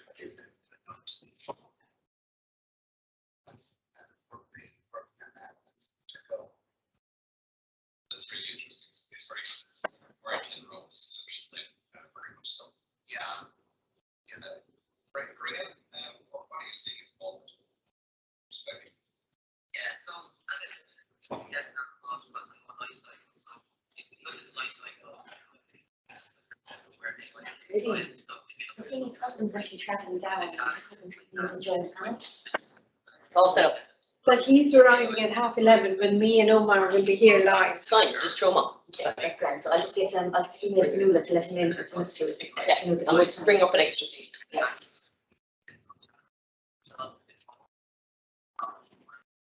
Probably struggling to get out of the. Yeah, Okay.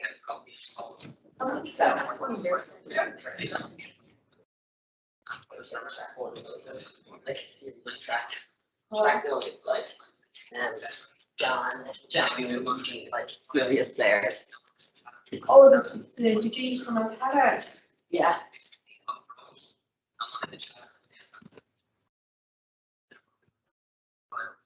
So anyway, I kind of understand rates and it's working on process to try to align them with drugs, make sure that those trials are done correctly and that the results are effective. And also try to understand that to fail.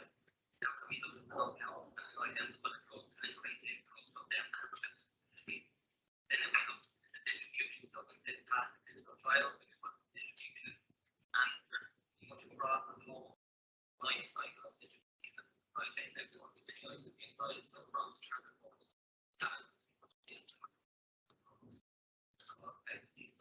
Everything from looking at transport, looking at change, maybe based on requirement factors and structure. Then looking at inventory management, so maybe the scale up and scale down. And then, as the next environment or being able to scale up and scale down. And then if you look at the distribution centers, there's also opportunities there for AI. So being able to predict maintenance pretty much in order to look at the machine to meet an operational goals, trying to understand change or maintain.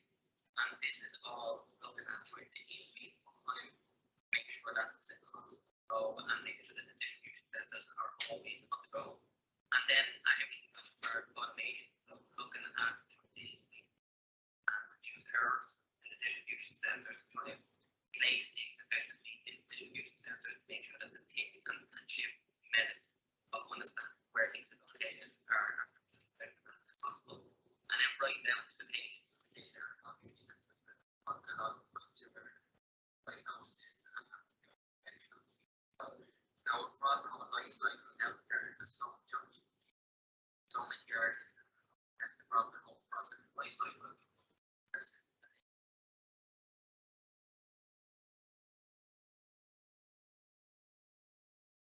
Those scenarios can answer across the whole spectrum. It's compounding there.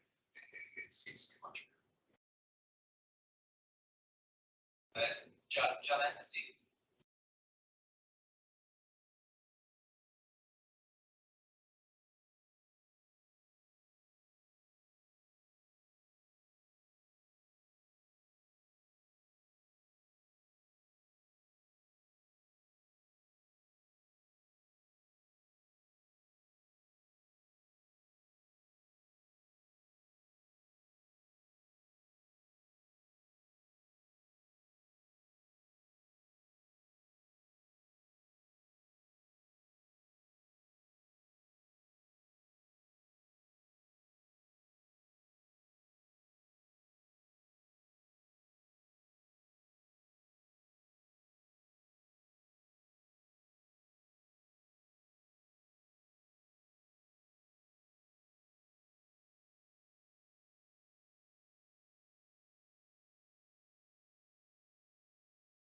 Hi everybody. For anybody who wasn't here yesterday, my name is Liam Cronin. I'm the CEO of the RDI Hub here in Killorgan. So welcome back everyone to the John McCarthy AI Summer School.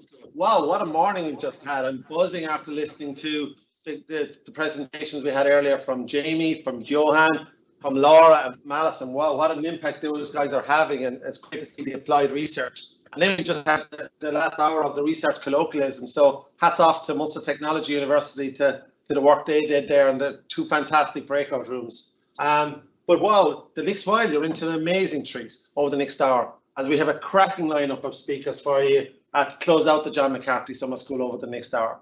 So Shahini Day is the founder of Impeel, which is a multi-award-winning digital health company providing data-driven, clinically led health and well-being solutions in a gamified way. Impeel is your AI-driven 24/7 health coach, focused on prevention and management of chronic conditions, and they scooped the top prize of the Trinity new AI Accelerator this year. So congratulations to the team. Shahini set up the company 3.5 years ago after 22 successful years working in a global equity investments, specializing in sustainable and environmental equities, including investing in health and well-being. As a result, she's able to combine her health and business acumen to identify problems and provide effective solutions. Impeel is an Enterprise Ireland high potential startup operating internationally with a long-term vision of transforming and optimizing health and well-being in the community.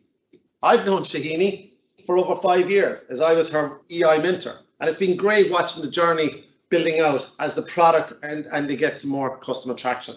So look, without any further ado, let me welcome Shahini, and I'll hand over the stage, and it's great to have you here in Kerry in the RDI Hub. Welcome, Shahini.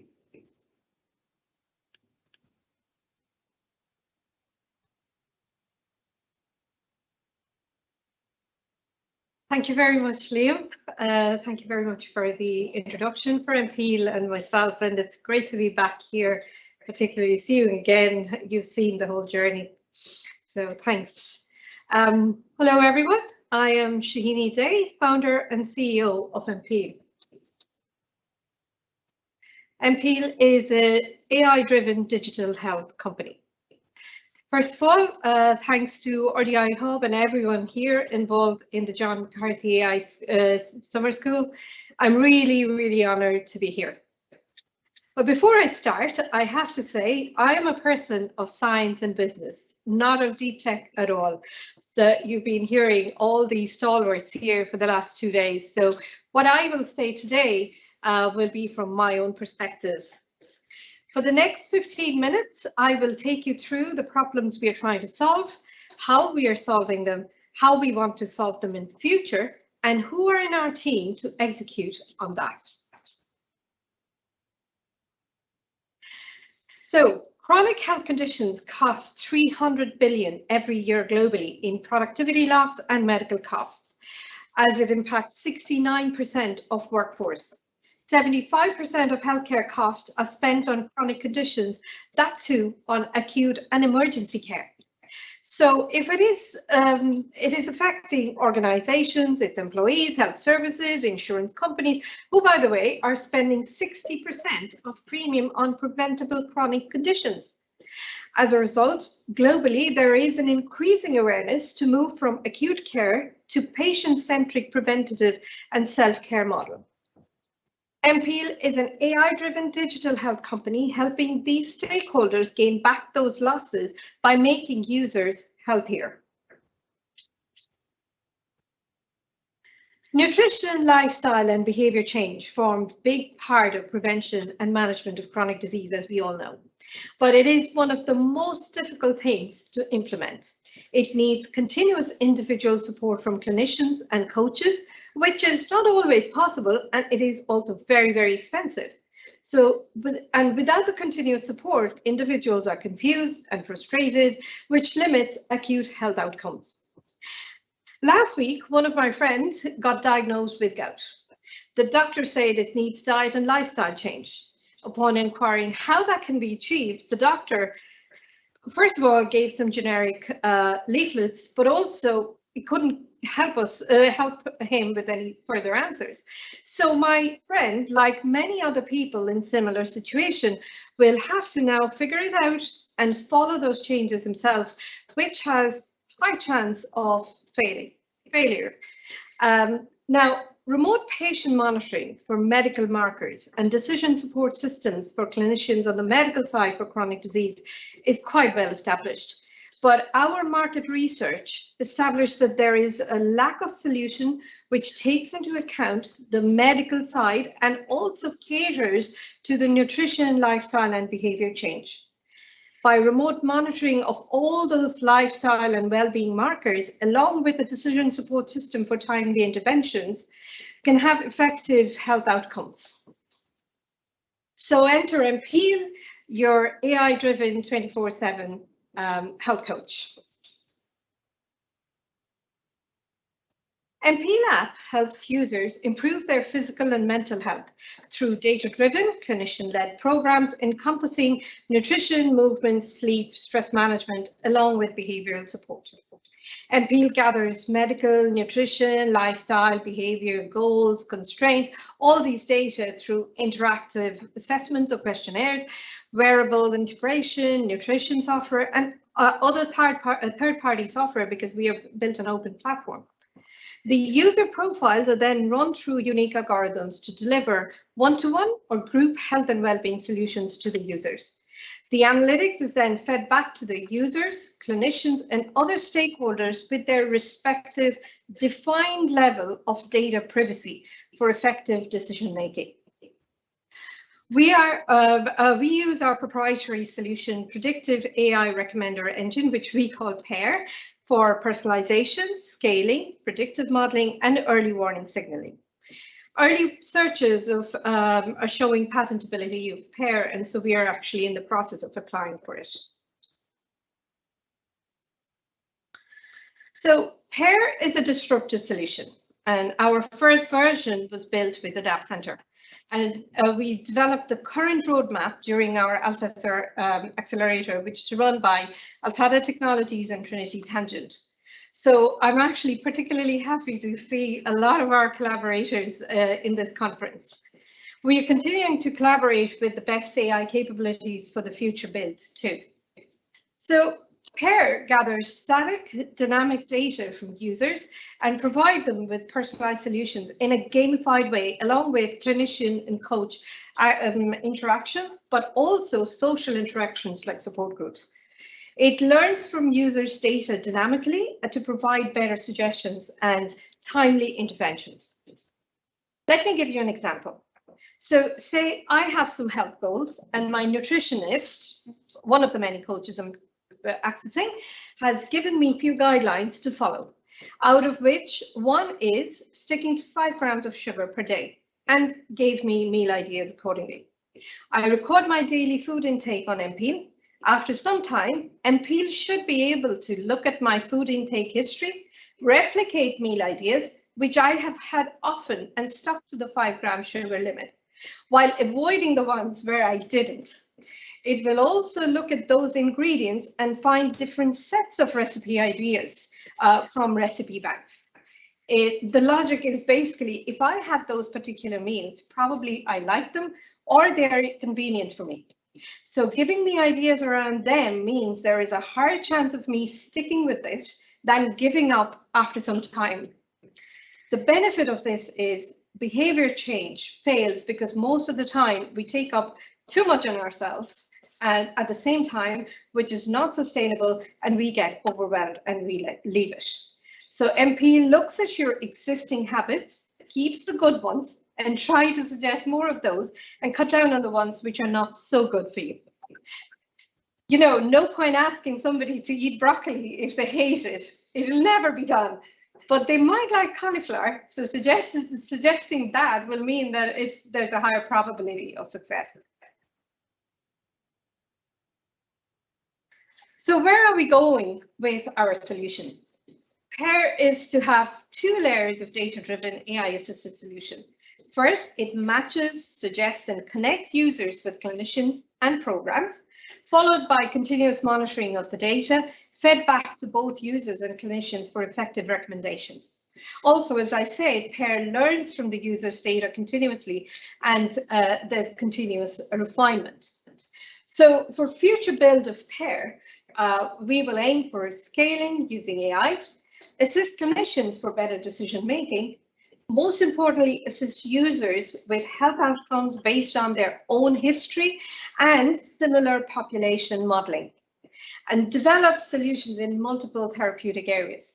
Because one thing we are hearing from our clients and our collaborators regarding MPEL's USP is that MPEL is one of the most customizable platforms which helps to cater multiple therapeutic areas.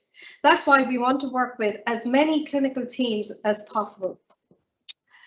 Future build of our big data, probably will need to move, will aim for not only refining early warning signaling, predictive modeling, but also this data over time can be further used to build predictive modeling for the likes of health services to understand future health needs, insurance companies to build actuarial models, their risk return allocations, and many more. This can help in reduction of cost of healthcare and insurance payout driven by prevention and effective chronic disease management. However, we are aware of the ethical implications of developing AI solutions. So we are designing a solution always keeping human in the loop. Our focus is to build PAIR as a bias-free system. So who are responsible for executing this? I found MPEL after 22 successful years in global equity investments. I specialized in sustainable equities, environmental strategies, including investing in health and well-being. Aravinda, my co-founder, has 26 years of experience in IT managing globally distributed teams and commercializing innovative insurance products. We are supported by an agile and enthusiastic team in Ireland and in India, We have significant global partnerships along with an active and experienced senior advisory team.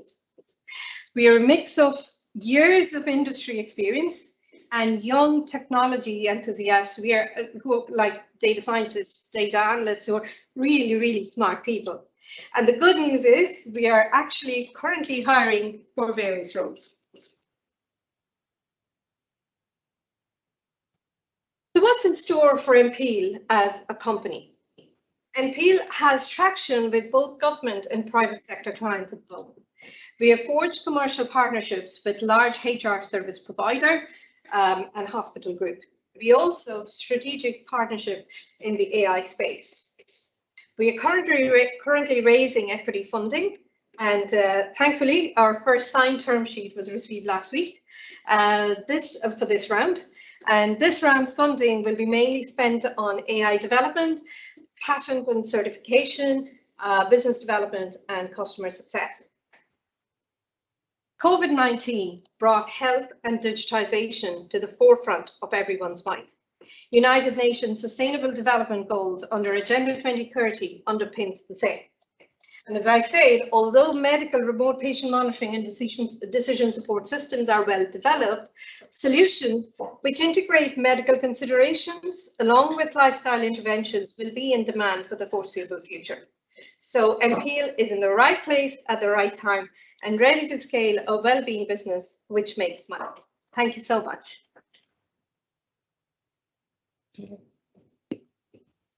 Great. Thanks, Shahini. That was amazing. We'll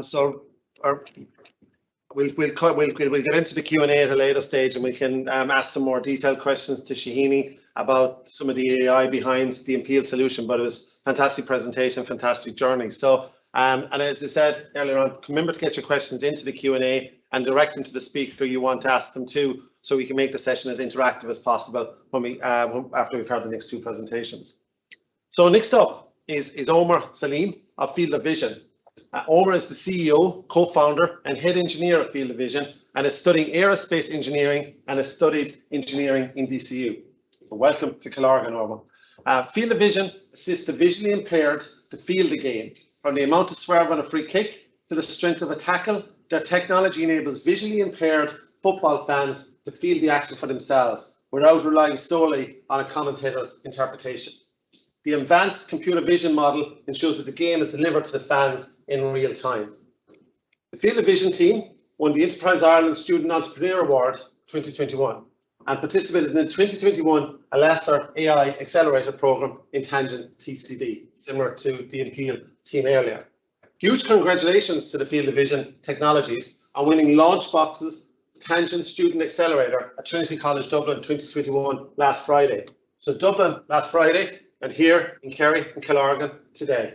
So without any further ado, I'm going to hand over directly to Omar. Thanks very much, Liam, for having me, and thanks to all the RDI Hub. It's a real pleasure to be here, and I'm looking forward to chatting to you today. So I'm just going to chat to you a bit about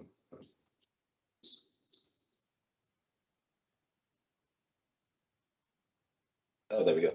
Perfect.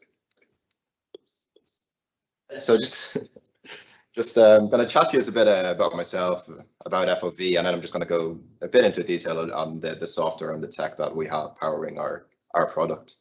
So a bit about myself, and I'll mention Tim was meant to be presenting with me today, but unfortunately couldn't make it as he's taken ill, so I'll do my best to keep the show going alone. A bit about myself, I'm currently a final year aerospace engineering student at Queen's University Belfast. I've always had a huge passion for engineering, doing big projects in secondary school such as F1 in schools or SciFest, and then in college working on the likes of Formula Student or robotics competitions. I'm also a massive football fan and a fan of all sports really. Last year I combined these two passions and I became a co-founder at Field of Vision, along with my close and capable friends Tim and David. So what do we do? Our mission at FOV is to give professional sports clubs and stadiums the tools to make their live games not only accessible to visually impaired fans, but also as immersive and as enjoyable as possible. We do this by using both haptic hardware and artificial intelligence. Tim, David and I started out during the height of last year's lockdown, connecting with blind and visually impaired football fans online and building early prototypes. Then in January of this year, we were fortunate enough to be accepted onto the Alasser AI Accelerator Programme at Tangent in Dublin. And during this time, we got serious about our target audience, customer discovery, and business development.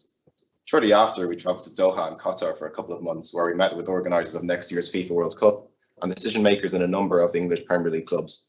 We also walked away with an exclusive data sharing deal with BN Media, the Middle East's largest sports broadcaster, to improve our AI match tracking model.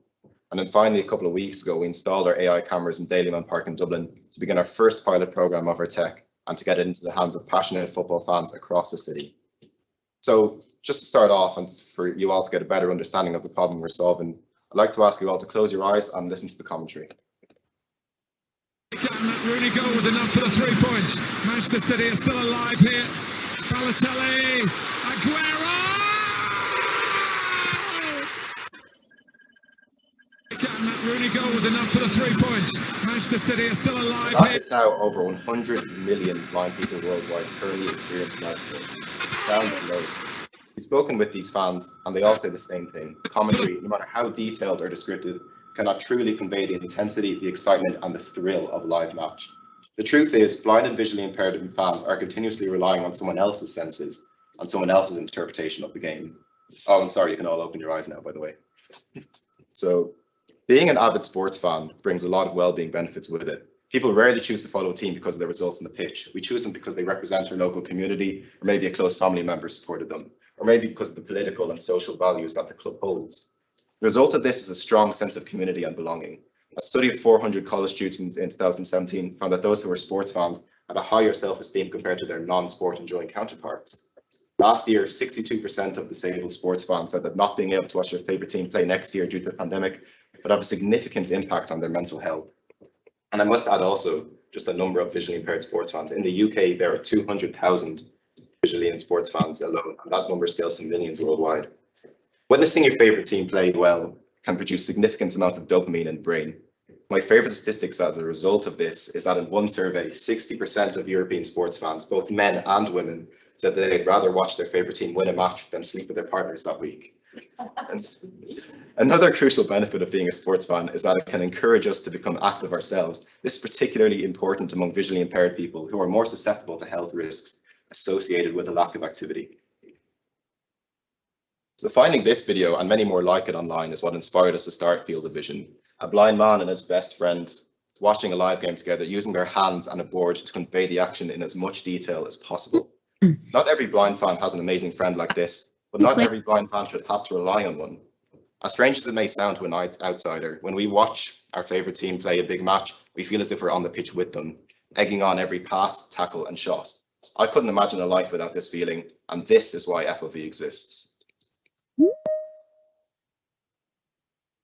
So we've built this, a small, portable, battery-powered, haptic-based device which enables visually impaired fans to track the movement of the ball on the pitch in real time, along with other key details through multiple levels of vibration.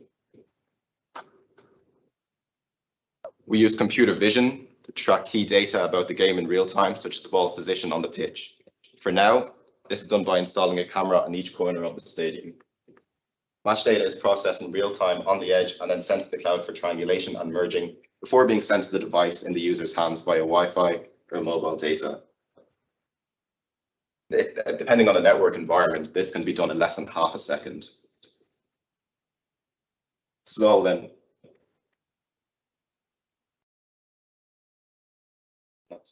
Never mind.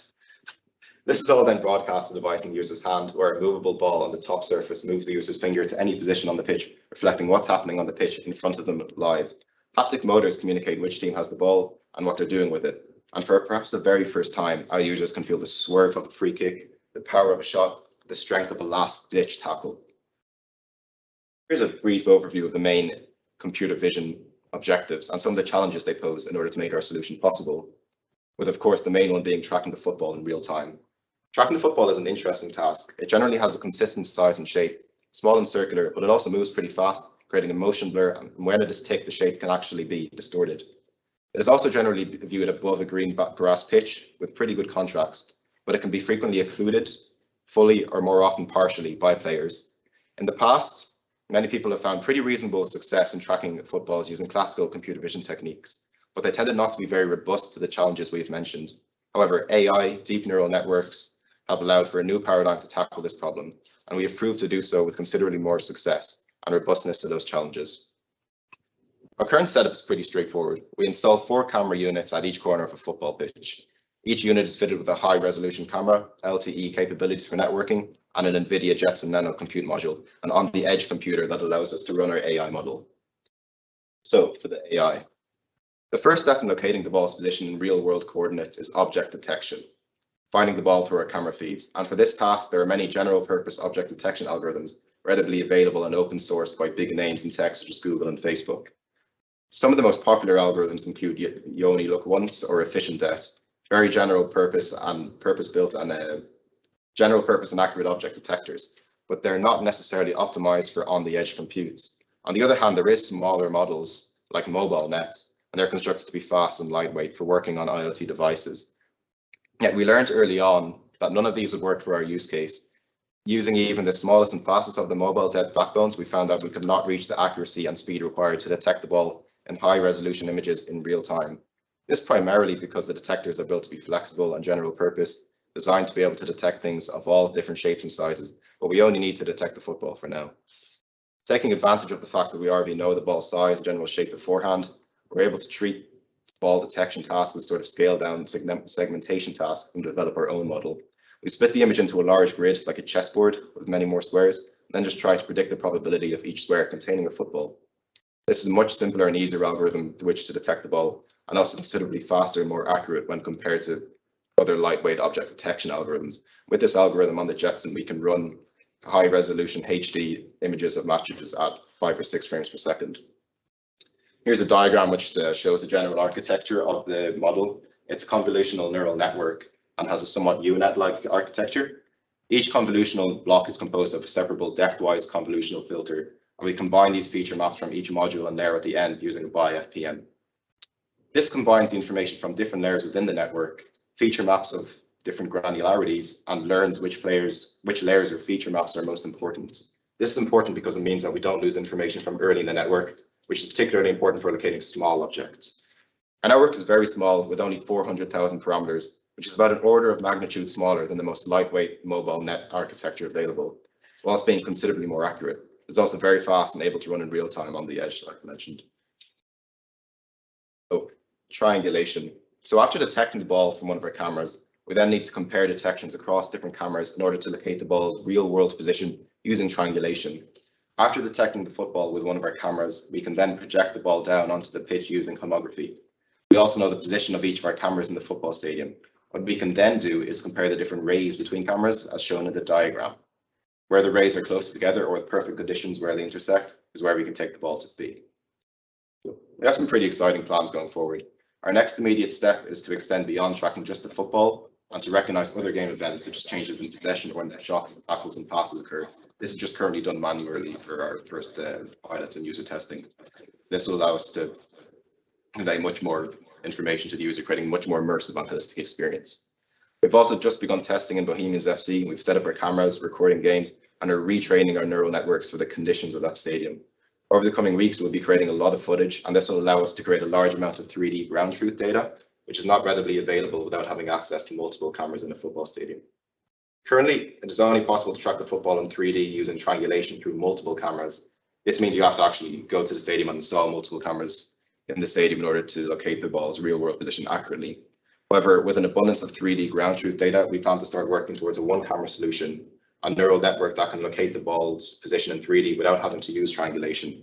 Technically, it's a tricky, novel, but exciting opportunity. Such a solution will most likely have to track events that occur through time temporally. It is unlikely to be enough to just use information from single images. However, recent advances in the field have made us confident of the feasibility of this challenge.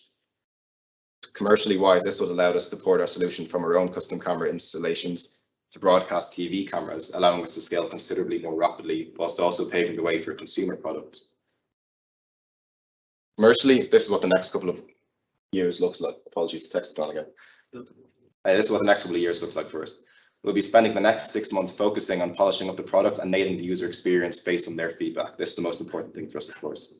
This will be done during in-stadium testings at Dalymount Park in Dublin, and also with smaller private tests. We'll then be moving out into bigger stadiums across the UK and Ireland, while getting ready for large-scale manufacturing. Our short-term target is to have our tech in the stadiums at next year's World Cup. The sad and funny reality is that we may well be the only Irish team over there. After that, we will be expanding into other sports and also looking into selling the devices to the fans themselves to use at home, in addition to selling to the clubs and stadiums. So thank you so much for listening. I hope you enjoyed, and feel free to get in touch with me on LinkedIn, Omar Salam, or by email on the screen. Thanks for listening. Excellent. Thanks a million, Omar. So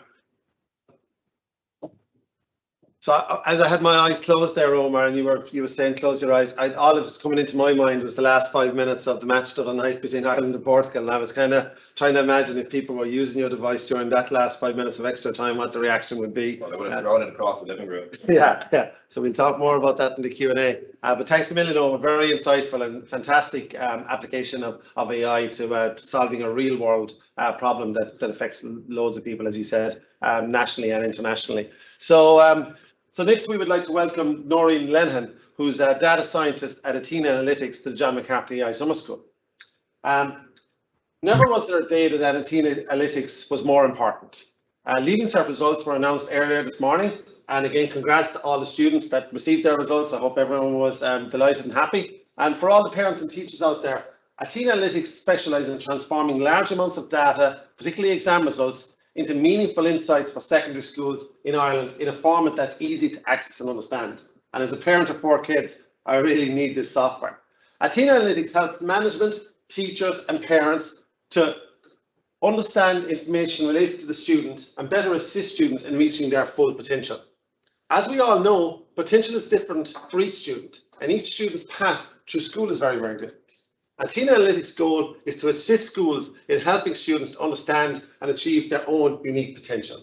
So as I said, this is the busiest day of the year for Athena Analytics. So Noreen and Emily were not able to join us here today, but they did do a pre-record video that we're going to show on the screen now. So I'm going to hand over to the pre-record video for the next 15 minutes.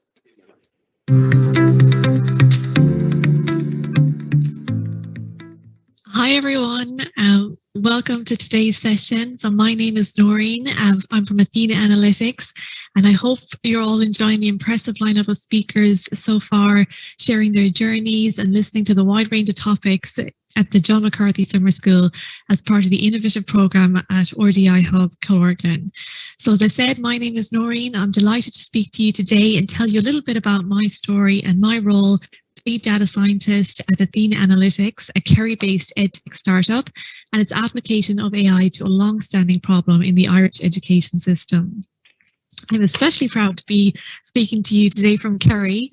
So as a Kerry-born woman myself, and having studied and lived, abroad for a number of years in various places from as far as South Korea and South Africa to London and then back to Dublin, it gives me really great pleasure and pride to be working in such an exciting field in such an exciting time from my home county, the best county, and be part of the emerging culture of innovation and AI in the Southwest. So as I mentioned, I'm currently working as the lead data scientist at Athena Analytics. So Athena Analytics was founded in 2017 by our founder, Emily Brick, and it's now a leader in the business of data-driven academic tracking in Ireland. So we have, around 300 secondary schools at this stage using the platform. And the mission at Athena, is pretty special, and that is to level the playing field for students at secondary school level and ensure that no one falls through cracks in a busy and sometimes messy school system. So we provide a tool for schools to track students' performance over the course of their secondary school career and to actually use machine learning and make use of the large historical data sets out there to make predictions about each student's potential in their various subjects. So the core offering then, at Athena Analytics is what we call the Athena Tracker. And so that was born, solely out of a need that was consistently being voiced by schools as Emily, our founder, initially worked with them for producing other kind of ad hoc reports for schools, to do with the Leaving Certificate. And so really the flagship product at Athena started with that, that voiced problem. And that was that schools wanted to detect in real time the moment when a student deviated below their academic potential. So rather than retrospectively and, maybe regrettably looking back on the student's performance, when it became too late to make a difference, the Athena tracker tool, aims to do, that kind of tracking and monitoring in real time. And I suppose one of the most striking observations that, struck Emily at that time while she was working with schools was, noticing that it wasn't just the high-performing students, so the student that everyone knows, is going to do great in the Leaving Cert, or indeed, the struggling students that would benefit, from this type of solution. There's often that kind of, neglected and forgotten middle strata of learners. So they don't have, scores that are obviously high or obviously low enough to be, taken notice by the teachers or the principal and called into the office. And so with Emily's background in statistics and maths, so from, her degrees, and also her time spent in industry, she responded to this, this gap, this problem by creating the first iteration of the Athena tracker tool. And it was truly, an MVP based on a clear, unfulfilled needs from schools, and one that was powered by the latest, and greatest techniques in the field of machine learning. And I suppose from that starting point, the team then grew up around that core technology. So hiring key members of the technology team, so both on the infrastructure side and the front end side, data science members to support the statistical modeling, as well as numerous other hires in customer support due to the large number of schools that were all of a sudden, very interested in adopting this software. And so over time, then, the product has really evolved and it continues to be agile in terms of the roadmap, based again on the, the reactive changes that we're seeing now in the schools' curriculums, especially during the pandemic. So at the heart of the Athena tracker tool, it's a machine learning algorithm that uses and extracts patterns from large historical data sets of student performance records to estimate how likely a student is to perform in their next exam sitting for a particular subject. And it initially creates that kind of baseline expectation then, for a student based on their aptitude test when they first get into school, so in their first year, and then it adapts over time as it's fed more and more information based on, more exams that the student is sitting, and we have more data for the student. So we use a suite of machine learning models to get that estimation for a student's potential. So in what we call ensemble learning. So that's, quite a familiar technique in the world of machine learning.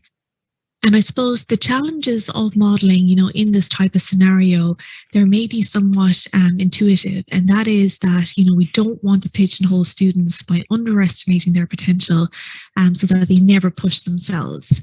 And I suppose as a fix for this kind of dilemma, what we did was we undertook, careful UI UX analysis of kind of how and where we position a student's expectation on the tool, visually, and also making sure that we don't present the model expectation until after the student has sat the exam, so that they're not, overly focused on hitting a particular number, before the exam, and that it becomes then, a kind of a self-fulfilling prophecy, and in that way, the model would be indirectly influencing them. So we didn't want to do that.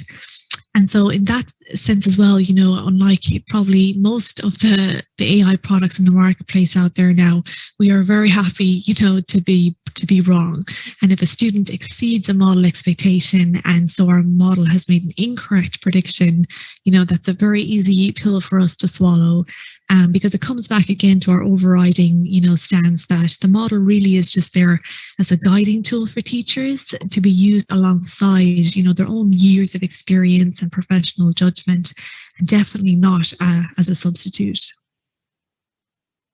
In my own role at Athena, one of my key charges is to communicate how our machine learning model works to, often a non-technical audience, at schools such as teachers and guidance counselors.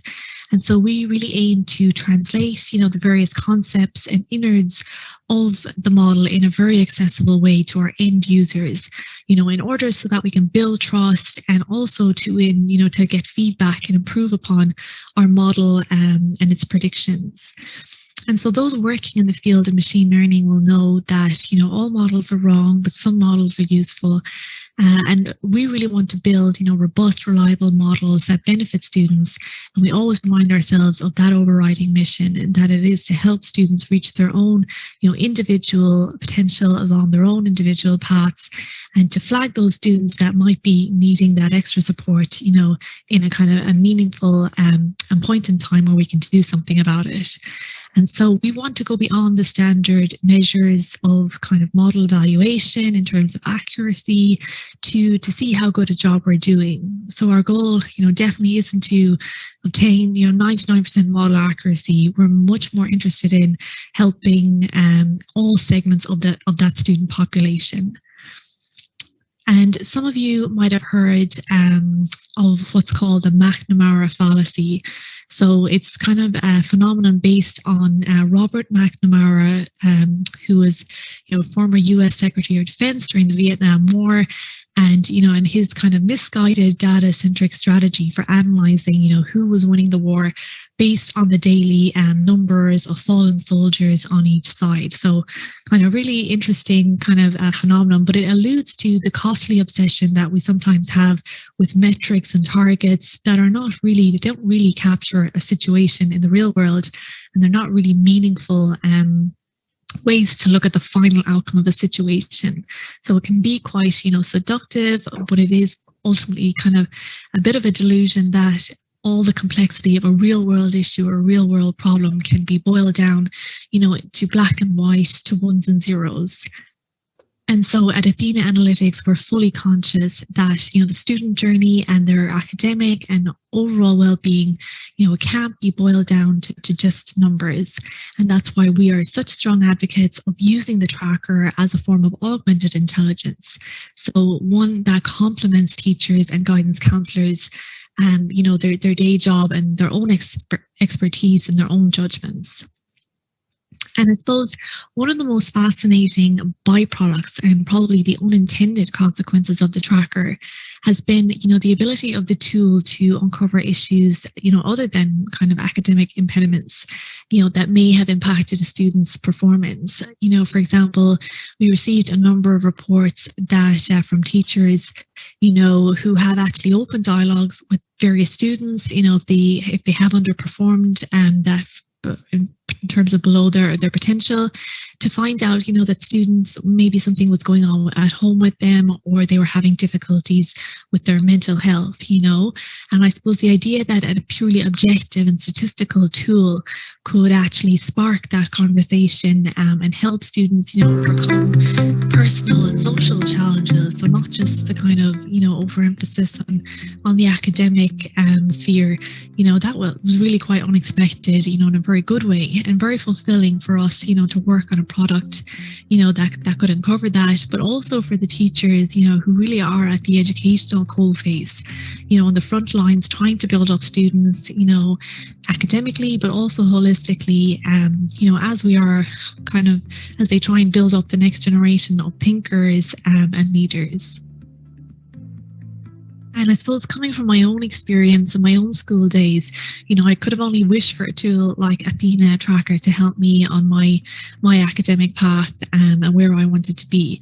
And so that's why it's such a privilege, I think, to work on a product that has such a wide reach and a great impact on students of Ireland, and to do so with an international team that are also just as passionate as I am about this mission. That's all from me today, guys. I hope you found this very useful, and please do reach out to me with any questions or my colleagues, and feel free to connect with us on LinkedIn. I hope you enjoy the rest of today. Thank you.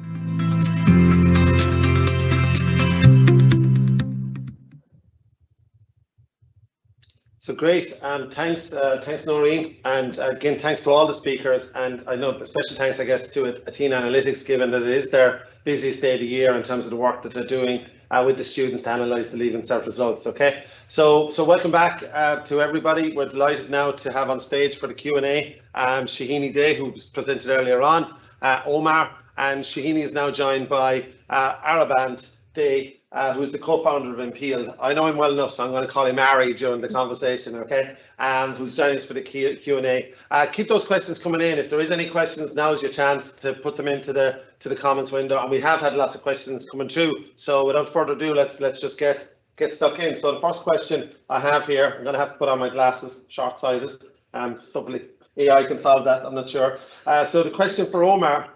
You mentioned haptic technology in your hardware. With this in mind, can the device measure the strength at which the ball is kicked or only its position?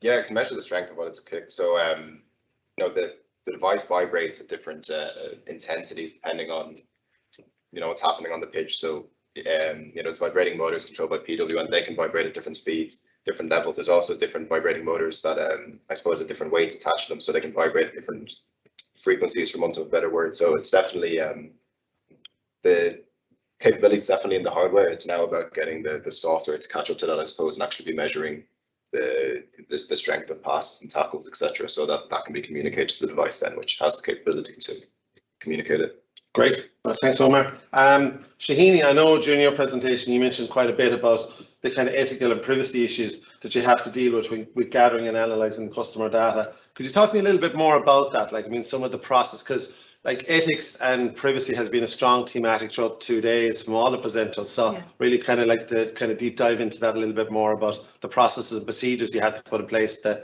gather that sensitive data you're gathering from employees to be able to do the analytics. Yeah, so I'll actually let Ari take over from me on this question, but also just to start, like data privacy is the very first thing that comes up, whether we sell through 3 verticals. It's corporates, hospital groups, health services and insurance, and every single time we're asked that question. So when we were designing the product, even at the database level, Ari will talk about how we have kind of set it up so that there's no issue, no way data can be leaked. And so you see, these overall structure of the data generally depends on various layers. The first is you've got to design the entire AI process as privacy by design. So the design itself kind of covers the privacy part of it. And we do not take data more than what is necessary. So if some users, like Shani, I'm sure, has presented when she said that we express on customization, personalizing the solutions. So if a person is only interested in a few things, that is the only data we gather. And we take as much precaution as possible. Now, I'm not saying HSE was hacked, so I'm not saying that we are beyond it. But we try to separate out personal information into an entirely different domain, into a different space, not domain, in different space, and then only use surrogates to run our transaction data. So if I am hacked, I hope not, but if I'm hacked, probably I'm hoping that only one bit will be hacked, the other is entirely separated out. So you cannot get both information in one go. So kind of building this entire thing in and then distributing the data mainly to the users based on what they're setting, and we do not share that with anyone else. So that is where our entire privacy design was, that the data is held in a way that only user can ever access the whole suite. Nobody can do that. So. Okay, great.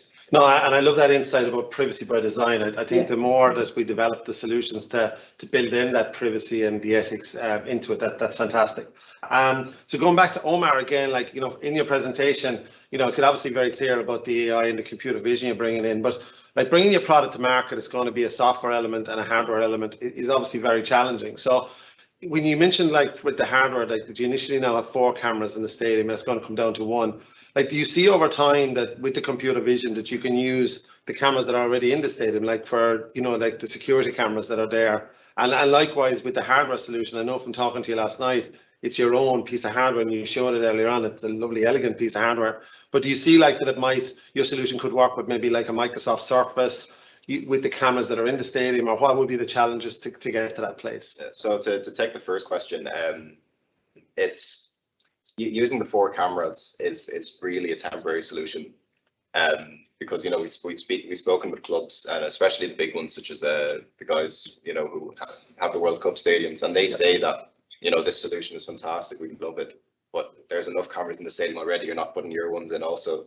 which is understandable, and it's cost for us and it's friction for us also. So as soon as we can, we're getting rid of the 4 cameras, and what we're going to be using is just a downstream broadcast feed. So whatever you see on the telly, on Sky Sports, RTE, or whatever, that's the data, that's the camera feed that we'll be using to process the match and transmit it to the device. So there's a bit more work to do in terms of triangulating the ball and making sure that we get an accurate 3D representation of the ball using one camera. It's a challenge that needs to use like previous frames rather than just you know, a single frame using multiple cameras. So that's what we're working on actively right now. And once that's available to us, we can essentially scale to any match, to any stadium in the world without you know, without having to install cameras, which is, you know, a big block at the moment. And it works fine for now at small scale, but it won't scale larger. And then to take the second question, I mean, it's called hardware for a reason. You know, the hardware part doesn't come from the physical aspect, as far as I'm aware. Okay. So it's there are definitely challenges involved with it compared to a software company. I think the biggest one is the iterative process. When you're iterating software based on user feedback, you can do it quite easily. And if you've got the technical know-how yourself, it only costs time. It doesn't cost money. Yeah. However, with the hardware, you know, there are costs, whether it's materials or you know, new circuits, new you know, materials or you know, new components. Whenever a user sets a change or whatever, you realize that you need to make a change yourself based on engineering or the product design. There is a cost factor to that. And then I guess actually getting the product to market, there are significant startup costs, such as buying the injection molds for the plastic casing and stuff like that. So there is a few more things to figure out compared to software companies. Okay, great. No, thanks, Omar. I think the next question is probably for Ari, like, you know, as a data scientist, kind of CTO, because I suppose our audience over the 2 days is very kind of technical, postgraduates, PhD students, undergraduates in computer science. And I'm always kind of very interested in the data gathering process, like in terms of, as you're gathering the data, how do you kind of eliminate biases or noise? Like in one of the breakout rooms we were in earlier on with Munster Technology University, you know, they were gathering very sensitive cancer data, and they were talking about how they had to kind of anonymize the data and stuff. So, like, what kind of challenges has Impeel had as you've been gathering the data, and how have you got over some of those challenges about noisy data or making sure that it's a good representative sample and stuff like that? See, bias is inbuilt, right? Bias is there within the data set, and the catch with AI is we can build a routine which is but to train the routine against a data set is what against the various data sets. Like we were in this morning's panel discussion, people are talking about HSE has so much of data, but they're not available for anybody to use. So those are the things we need to eliminate bias, right? And the bias is inbuilt into all of these. So keeping a human in the loop to kind of figure out whether the bias is actually right or not. We are talking about wellness data here, right? And wellness data needs a bit of bias, but that's a positive bias. Like ethnic origin of a person does drive the wellness values. There is no two ways about it. That's what it is. So if somebody's ethnic value is a bias in the system, that's a positive bias in our case. But what you have to cut out is the negative bias. So that's the best way is to train. I wouldn't say that we will eliminate overnight. Yeah. That's not going to happen, but this is a time-consuming process, and it has to follow its own path. And keeping a human in the loop, training the model in a way that actually the unnecessary biases are removed. Necessary biases have to be kept there. So this is a kind of catchment issue. You need to be very particular about what you keep, what you let go. Yeah. No, and again, I think it's a great insight because, you know, a lot of time with AI, you know, the human in the loop is key. Like, you know, we can't eliminate that human interaction, but obviously AI can speed it up. Again, Omar, going back to, and this is more, I suppose, going back to my eyesight diminishing and stuff like that. As I'm kind of watching, I'm sure you're familiar with hurling matches and GA matches, and you know, obviously with the soccer match, the football is quite big, but in a hurling match, the slitter is quite small. And I know I'm getting challenged sometimes to kind of go, where is the ball on the screen? Do you see any, like from your own knowledge of kind of computer vision, do you see any way like that can be made better on a TV screen, that you can actually see the hurling ball as it's being played and stuff? Because it's obviously a very fast sport. I'm just thinking back to kind of 5-10 years ago when they had low frame rate cameras and you'd see 3 or 4 slitters on the ball. So yeah, it's definitely a very tricky one, hurling. For tracking the ball, both, you know, for humans, yet alone computers. In terms of machine learning or using AI, computer vision to track the ball, curling is quite a challenging one because ball is in the air so much, and it's also against the white backgrounds of the sky, especially in Ireland when we have clouds 90% of the time. So, you know, in terms of what we could do in terms of tracking it, it's hurling is definitely something we're interested in. Gaelic football, it's slightly down this. The priorities are there's bigger sports to hit, admittedly, but yeah, it's an interesting challenge. I think if hurling was ever to be, as far as my understanding goes, computer vision, if hurling was to be implemented for our application or for similar applications where the ball needs to be tracked, I think the best way to do it is a GPS chip in this litter itself. Yeah. And kind of related to that, you know, I know you're focused at the moment on the MVP and the early prototype is in the soccer and you know, doing work with Bohemians and with some of the UK clubs, which is amazing. Have you any other sports in mind that you're looking at? Like, I mean, are you looking at maybe like basketball or rugby or even if you look at a big market like American football and stuff like that, or what's your kind of roadmap to get into those sports? Yeah, we're definitely looking at a few sports. Basketball will be a great one for us because it's such an intense sport. You know, that there's a basket point scored every minute, you know, every play almost. So you know, the device will be vibrating constantly, and it will create a really exciting experience for the user. Rugby is another good one. Again, rugby has slight challenges with ball occlusion because you know there's scrums on the ball constantly. So if we were to be doing that, we'd have to be looking at the players themselves and trying to figure out where the ball is based on that as well. But it's definitely one we're interested in. American football again is a massive market that would be keen to jump into as well. The thing about our device is that the top surface can be replaced with so if you saw yourself there, you know, that's the outline of a football pitch that can be changed easily with any basketball court, American football court. So it's definitely down the line for us. Super, thanks, Omar. We're going back to we've about 5 minutes left. So if anybody has any questions, like please put them into the chat window. We'll get to them. So I'm back to MP. I think this one's directly for you, Shahini. So Ken asks the question: can Impeel be integrated with a continuous glucose monitor? And how would that actually work? And I know you are looking at that. Yes. So our first, when we set up the solution, we actually did like 6 to 8 months of only market research. We didn't go and build the solution instantly. What we realized was we need data, as many data points as possible we can gather. And that's why we built it on an open platform. So I went back to Ari and said, I need data sets, like medical data sets, health and well-being data sets. So how can we do that? So we built it on an open platform so that we can integrate any API, open APIs onto the platform. So yes, the glucose monitor. So we are the only one probably who have the whole range of wearable, like anything from Apple Watch, Garmin, Fitbit, Google Fit, all that. But we also tested with a pulse oximeter because we talked to like 20 COPD nurses across Ireland, and they were saying that there's low adoption for some of the COPD patients with one of the solutions that's available in Ireland is because they're restricted with the hardware, whereas people can go and buy a €20 pulse oximeter and use it, whereas that hardware costed €50 to the patients and nobody was buying it, so there was low adoption.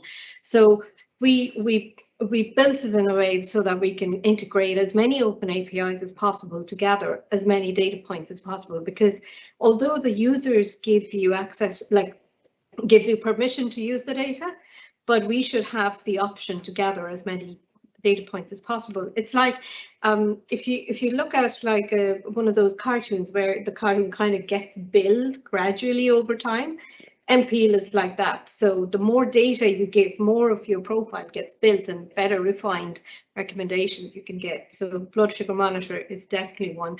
There's a blood pressure monitor is also another one, which is going to be very useful. Cool. No, and I love the kind of software principles you're bringing in around privacy for design and the whole scalability model as well. So the other question that came in for Appeal here was, how can a patient be sure that the advice offered by the clinician is appropriate for them? So how do you, I suppose this is the human in the loop element maybe as well, is it? So absolutely. So that's what we were saying, that we want to work with as many clinical teams as possible from different multiple therapeutic areas.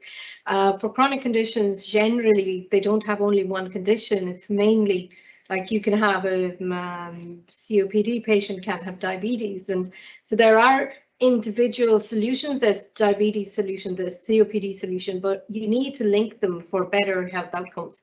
So that's the reason why we want to work with as many clinical teams. They give us the algorithms. So at the moment, we're actually doing a very interesting project with RCSI for mental health. So they are giving us validated assessments. They're giving us very clear path of, if these are the assessments, these are the protocols that needs to be followed.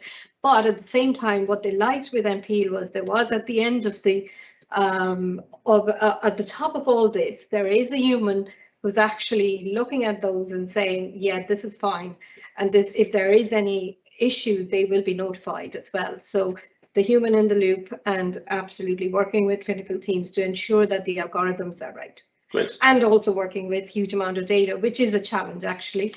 That data is not available, but that's the challenge we need to overcome. Okay, cool. No, thanks, thanks a million, Sheen. That's a great answer. So unless there's any other questions, I'm just going to wrap up on one comment that kind of went into the chat window, which I kind of think is amazing, and it kind of summarizes what we've been trying to achieve over the last 2 days. Kira said, my uncles are visually impaired and I can't wait to go to the football with them. Thank you so much, Omar, for this life-changing creation. And like, that is really what AI is all about. Like, it's about making those changes that aren't there. So it's actually kind of a bit emotional even thinking about it, but it's fantastic, you know, and those life-changing events is fantastic. So well done to Omar. Well done as well to MPEAL. I mean, your technologies is changing people's lives every day as well. And back to teen analytics, where they mentioned like helping students to realize their potential. I know we have a student in the room here with us today, and like if a teen analytics can help students realize their potential, that's really, really good as well. So big thanks to all 3 presenters, really inspiring stuff. Thank you. It's been a pleasure. Thank you very much for the invite. Thank you.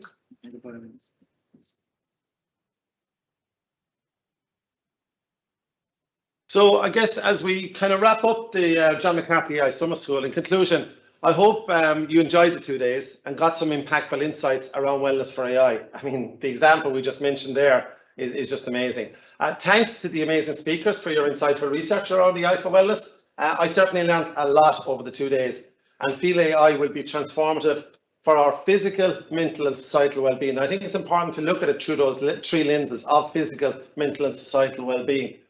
I suppose there was lots of takeaways over the 2 days, like, and I'm not going to call out any particular presenters because I think everybody was inspiring and awesome. But I suppose the 3 key takeaways that I took from the 2 days were as follows. I go back to what I said at the very start on yesterday, that, you know, Andrew Nye has said that just as electricity transformed almost everything 100 years ago, today I can actually have a hard time thinking of an industry that I don't think AI will transform in the next several years.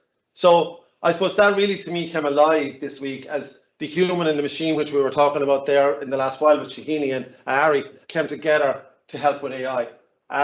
I suppose around AI for wellness, you know, what's really come over to me over the last couple of days is it's across so many multiple sectors. You know, it's not just, you know, we started with Conor McGinn talking about healthcare in the operating theatre, but, you know, we had discussions this morning with around how it's affecting in psychology, you know, with Alison Darcy talking about it. You know, we have students with a teen analytics. We're right down to kids, but it's so transforming all our lives in more ways than we can ever imagine. Is what I learned over the last few days. I mean, we know AI is there, and every time we lift our mobile phone, we know there's a lot of AI in there. But just the examples over the last while were amazing. I suppose how AI will transform wellness is very exciting as we emerge from the COVID-19 pandemic. You know, it's been a really tough 18 months for all of us, but it's great to know how AI will support our physical, mental and societal well-being in the coming years. And just the opportunity for AI now, I think, is massive. Look, I suppose I want to make a few final thank yous as we kind of wrap up here. So first of all, I want to thank the audience for joining us, because, you know, without participation and without over 100 people joining over the last 2 days, we wouldn't have any event, okay? And we do want to hear from you about what you want us to cover for next year's AI Summer School. You know, what worked well and what would you like us to do differently? Because, like, you're our customer, you know, we want to please you. We want to put an AI Summer School on, whether it's on sustainability like it was last year, on wellness this year. But tell us what topic you'd like to cover next year. Tell us the format of the event, how you'd like it to be different. Tell us about maybe some potential speakers that you think we should reach out to, our partners and stuff like that. So I'd encourage everyone that's online right now, please hold your phones up to the QR code on on the screen to answer some questions that will help us to improve the experience for next year and suggest speakers and topics. So do that while I'm finishing off in the last couple of minutes. We'd like to thank Robert Troy, the Minister for State for Trade, Promotion, Digital and Company Regulation, for supporting the summer school. And I thought his comment that he added to our press release this week was really inspirational, where he said, the John McCarthy AI Summer School is an excellent initiative that marks the latest stage in the strong transition and track record we have in Ireland for innovation and research in the area of AI. The government's new national strategy, AI Here for Good, serves as a roadmap to how Ireland can leverage the potential of AI for unlocking productivity in our enterprise base, for addressing societal challenges and for delivering public services. He mentioned that they have an ambitious vision for Ireland to be an international leader in using AI to the benefit of our population through a people-centred, there we go again, people coming up, ethical approach to AI development, adoption and use. It is through collaboration, knowledge sharing and forums such as John McCarthy Summer School that we can best achieve our vision and continue to improve and respond to the change that disruptive technologies such as AI will make to our economy and society. So it's very encouraging for me to see the government is taking AI seriously. They've put a strategy in place. I read the strategy document over the weekend, and it's great to see how it's gone from just being something that was talked about to something being really visionary.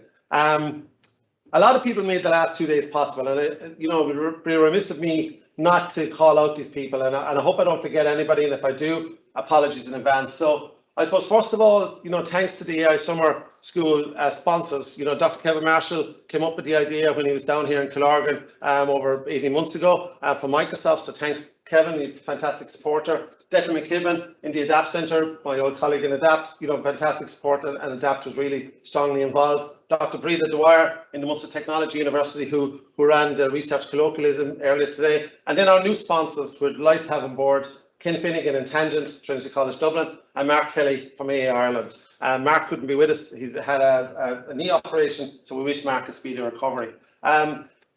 Thanks to the marketing teams across the 5 sponsors. So everyone knows, who was involved there. So like Olivia, Lucy in Adapt, Hazel in Tangent, Ben in Microsoft, Rory in Microsoft, Ben in MTU, Rory in Microsoft, and then Murray's in Q4 as well, for all the work on social media and other platforms. Thanks to Rory from Microsoft and the full CT Ireland crew, Kevin, Shane, I'm sure there's others in the background as well, for the support with Microsoft Teams and the technology over the last 2 days working away in the background. And I suppose finally, look, it's thanks to the team here in the RDI Hub in Killorgan for your support. Especially want to call out the marketing team, which is here in the room at the moment.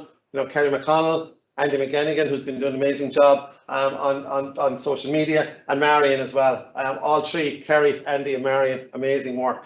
But look, one person above all deserves amazing mention is Radine O'Connor. You've seen her Radine in and out throughout the 2 days as MC over the last 2 days. But the work that she's done making all the presenters at ease, and it's not just about today, it's about all the preparation work over the last month, day and night, and even weekends, getting everything lined up for today. So I really want to say, big thanks, Radine. You're a rock star, and you've got an amazing team working with you there, and Kerry, Andy, and Marion as well. So I suppose in conclusion, as I kind of wrap up, final words, this is only the first of what we hope will become a real calendar moment for the AI discussion in Ireland and internationally. And God willing, next year's event, fingers crossed, will be a physical week-long event here in Killorgan. We want people to come to South Kerry here and not just have the option to still have the option to attend virtually online if you want, but hopefully, we're going to be having more blended events. That's the future of events going forward. So hopefully we'll have people here in Kerry celebrating AI with John McCarthy and also people online virtually as well. For now, what I would say to everyone is, look after your physical, mental and social well-being. And as John McCarthy, the Stanford AI professor, who we're honouring this week in the AI Summer School, and actually whose birthday is tomorrow, the 4th of September, once said, you don't get to choose the value of what you do in others' eyes. So you have to take stock in knowing that doing the right thing is enough, no matter who notices. I really believe we're doing the right thing with the AI Summer School. I think Ireland is doing the right thing around AI, and I look forward to the event growing bigger next year. Have a good weekend, everyone, and see you next year in Killorgan.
you.